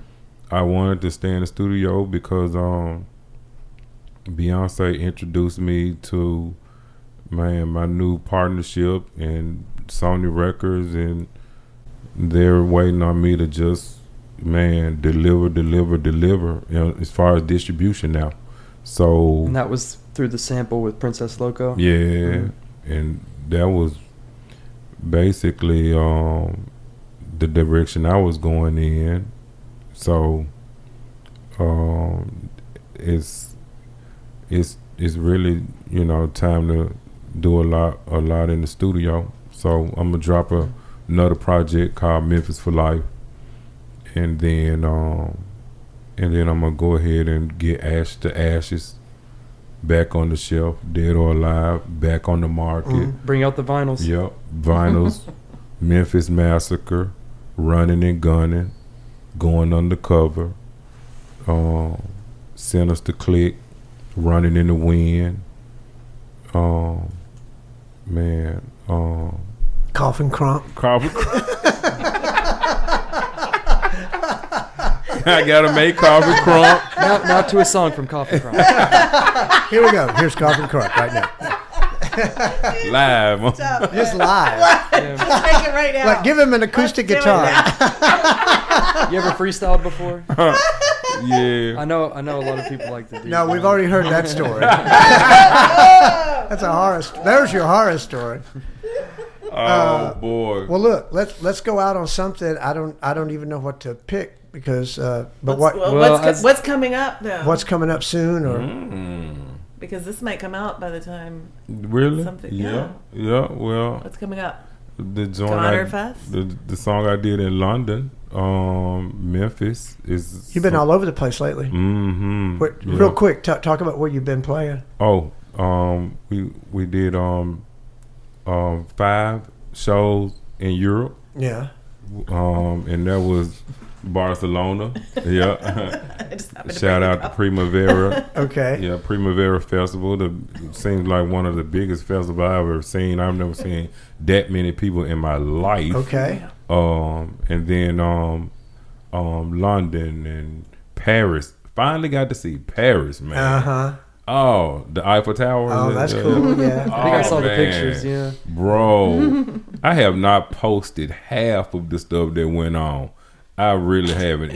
I was so in the moment. Yeah. Kristen would catch pictures of me just passing out on the bed with my clothes on. Just like my suitcase wide open, just falling out.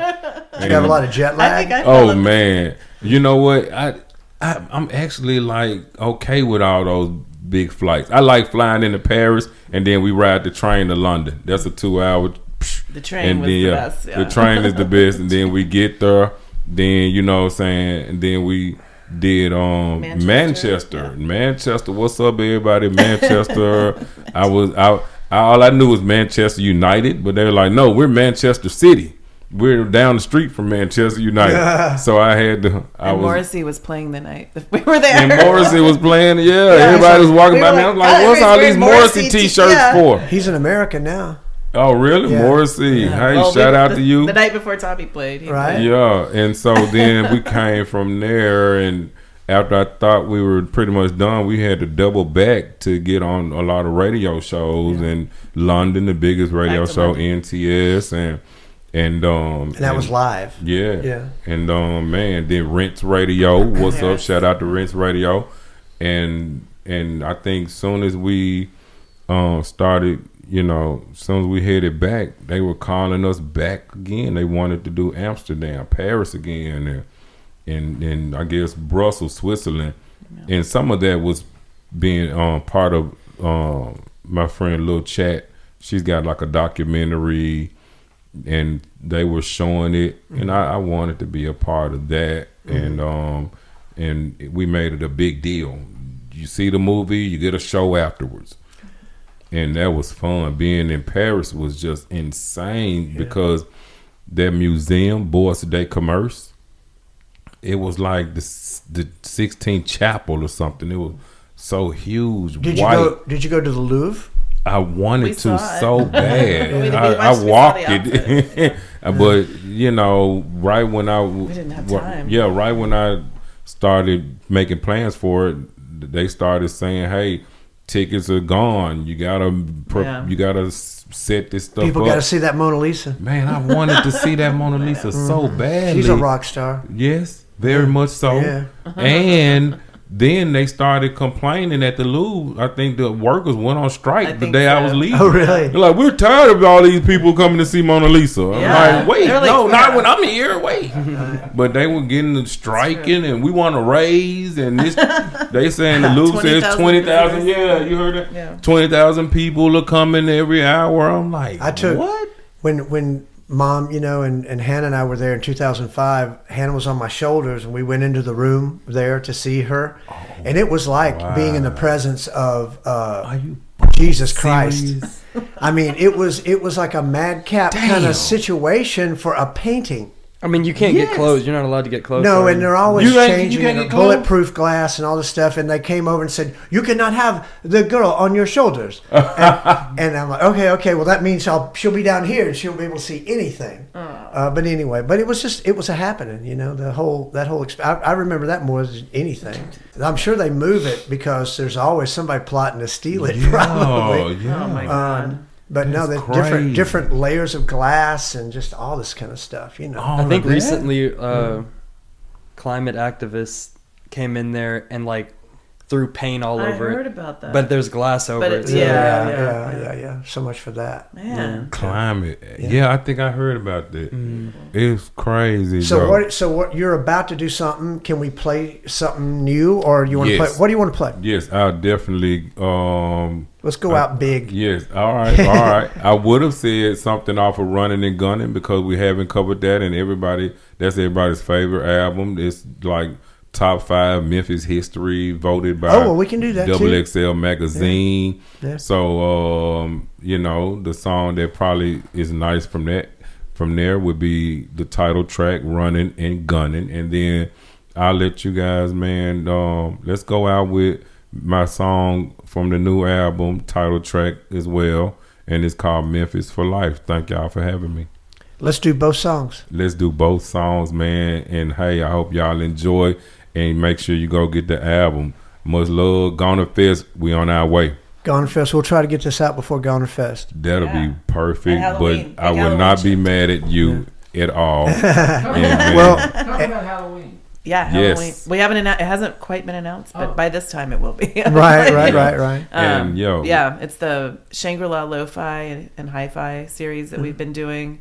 It's Shangri-La presents the Memphis rap OGs, and we have Tommy and LaChat, Spanish Fly. Who else? Zerk. And hopefully it'll be my first time sharing the stage with 8Ball and MJG. Memphis legends. For the Shangri-La event. For this, Halloween. At Minglewood on Halloween night. Costume contest. Halloween costume contest. Oh, we're going We big. have DJ Superman MCing. So that's a Friday night. I think that's a Friday night. I think so. It's a Friday. All right, and so before that, you're going to do Goner Fest. Yes. Goner Fest, September 26th. John, are you going to volunteer with Kristen to film some of that? Yeah. Mm-hmm. We already talked today. Yes. Okay, cool. Yes. We might go do interviews. Yeah. That is a good idea. Okay. That is a great and idea. And on Halloween. Well, hey, both. If you're in and about the Goner Fest thingy, we would like to get some Goner Fest, like people from out of town that are coming in to play and stuff, get them here to be interviewed because there's a window of time. Perfect. Where maybe that's a good idea. Perfect. That is a wonderful idea. Only thing I'm sad about is I heard there's so many people overseas is having problems with immigration laws or something, or these new immigration issues and stopping a lot of bands. For Goner? Yes. So Goner's had to. Oh, I didn't know that. They've had to make a lot of adjustments. Oh my God. But they still filled it up with great people. So hey, I think it's gonna still be a doozy. Yeah. Okay. All right. So what are we going out on? Those two songs? Tell me again. Yes, sir. We're going out on Running and Gunning and Memphis for Life. These niggas talk about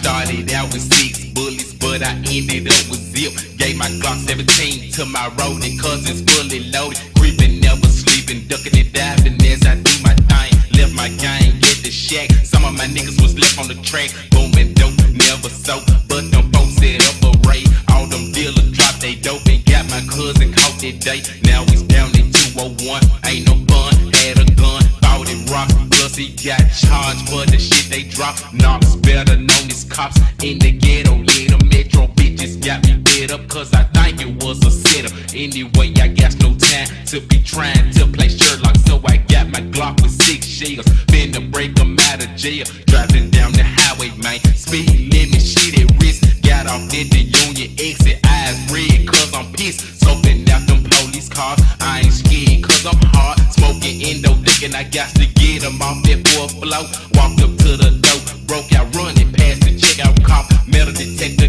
going off because I shot that chrome Glock. Stop, breathe, bitch, please hit the elevator fast. 4th floor, give me the keys, wood. Please don't make me blast. Get your ass up, man. Now we running deep as hell through downtown in a line. Gotta hit the highway home free from the county. Black for running while I'm gunning, cause them folks put out an APB.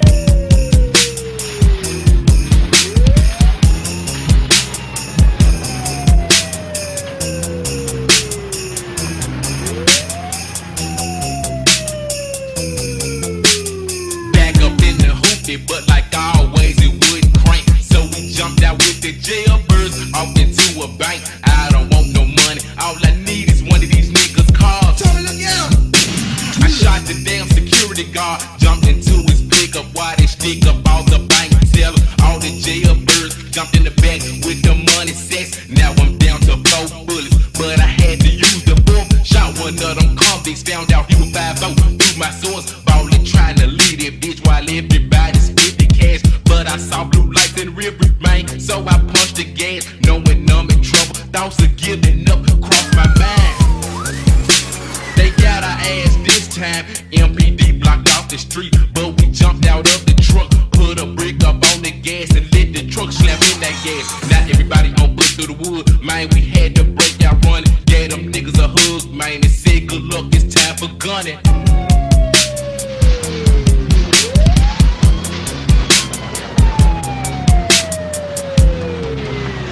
Yeah, that's my story, first degree.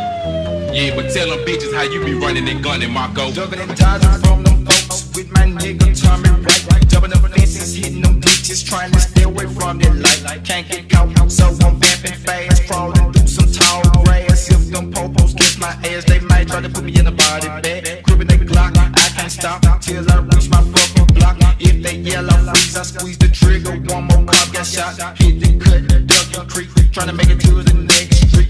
Now they rolling 3 cars deep, thinking they finna catch a G. Think again, I'm in the wind. Now they wondering how I do it, cause I vamp like flash. On that ass, I better get car, Lewis first degree, it's known to break. Right in front of the bitch's face, cop them trying to give me a case that I don't want, so let's race. I'm gon' win again and again, cause I know these fucking streets. Keeping these bitches upset, when I jet, dozens all they see. Clever like a fox, from them knocks, I live with them hoes some fast. Pump like range, when I aim that 44 to your fucking bass. Think I'm playing, I don't joke, I love the smell of gun smoke. Once again it's on, ripping the tone, running from them folks.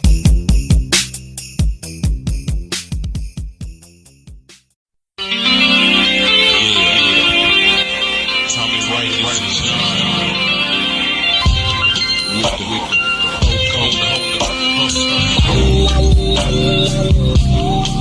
I think it's about time that Coke on the hustle. Hook up with my side of 4 corners and make something back. Pimpin' team guns through my family, bitch, it can't skip me. Females there for cheese, but all hoes get is the dick. Me insert in her mouth, yeah, my clout. Hoe just get up on my nuts, smack a butt, fuck a slut. Yeah, these bitches sold up. Ain't no shame, can't be like I'm so hip to the fucking game. Mr. G from the street, dirty as I wanna be. Niggas getting pissed cause your bitches so mean. When you creepin' with the campus, say, how are your tears? Love that bitch, all you want, don't love a bitch to the fucking dip. Pretty boy Max, spray like that. Bitches don't know how to act. Hammer thing, smack a with a jack on my fucking bed. B to the R to the E to the double T Y. Pimpin' multiply. Nigga, you confused what I was saying. Pretty nigga pimpin' ain't gon' never die. Cheese I stack, spray like that. Ain't not pimp. Show your ride, truncate off this shit. Dead I spit, might not dynamite. It's a motherfucking cheese, niggas you get what I want, what I get, man. Drop it out, folks fucking with a nigga, y'all get your feelings hurt. I mean, like fuckers straight to the shirt, man. Really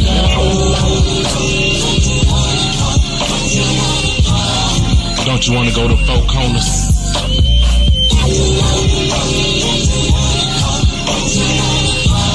Don't you wanna take a trip with the Four Corner hustlers?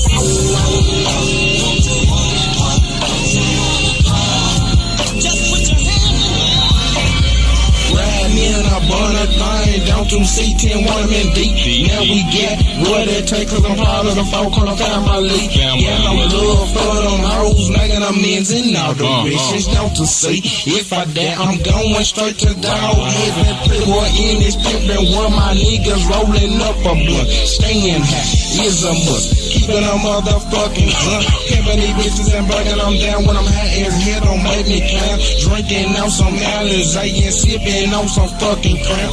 Bitches coming up to me, talking about my brown ass. They start to faint but getting pimped in the fucking meanwhile. D is standing for a dog and no is standing for official. G is standing for the G and me. I'm pimping the bitches that call me clean. Leaving Four Corners and cashing your check. Ain't got to wonder which hoe is this. Best to recognize just what I said. I'm a player and then I'll leave it dead.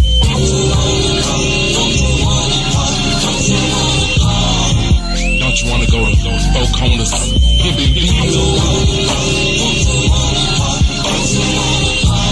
Don't you wanna see what Four Corners look like?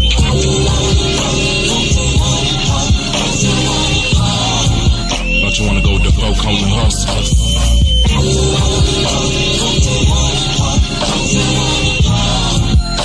Pretty boy Mac, Baby OG.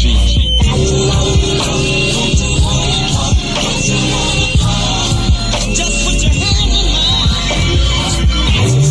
mine. On a motherfucking player's top. Running down my penis, getting me wet. Then I lick my car. And it's just a lick it clean. Pimpin' just run through my family drink. I'm so sweet, but at ease ballin' when you give up your seat. Here Four Corners high as hell. And you know I'm dressed to kill. Holler at another bitch. With a fresh as Bonneville. Got some cheese, just that quick. 10 what I mean, full of pimp. Sweet ass new work, no goatee, but this black got plenty of cheese. So impressed, leave I sit in a fucking Rolex. Catch my check, time for sex. Then I go and take a seat. Open up my booty cheeks while I'm on the toilet stool. Took a lick after I see. Then went down and gave it a two. Suck my toe, come with a hoe. You know a black got 4 or 5 hoes. You wanna fuck, first you suck. It's my way or no way, hoe.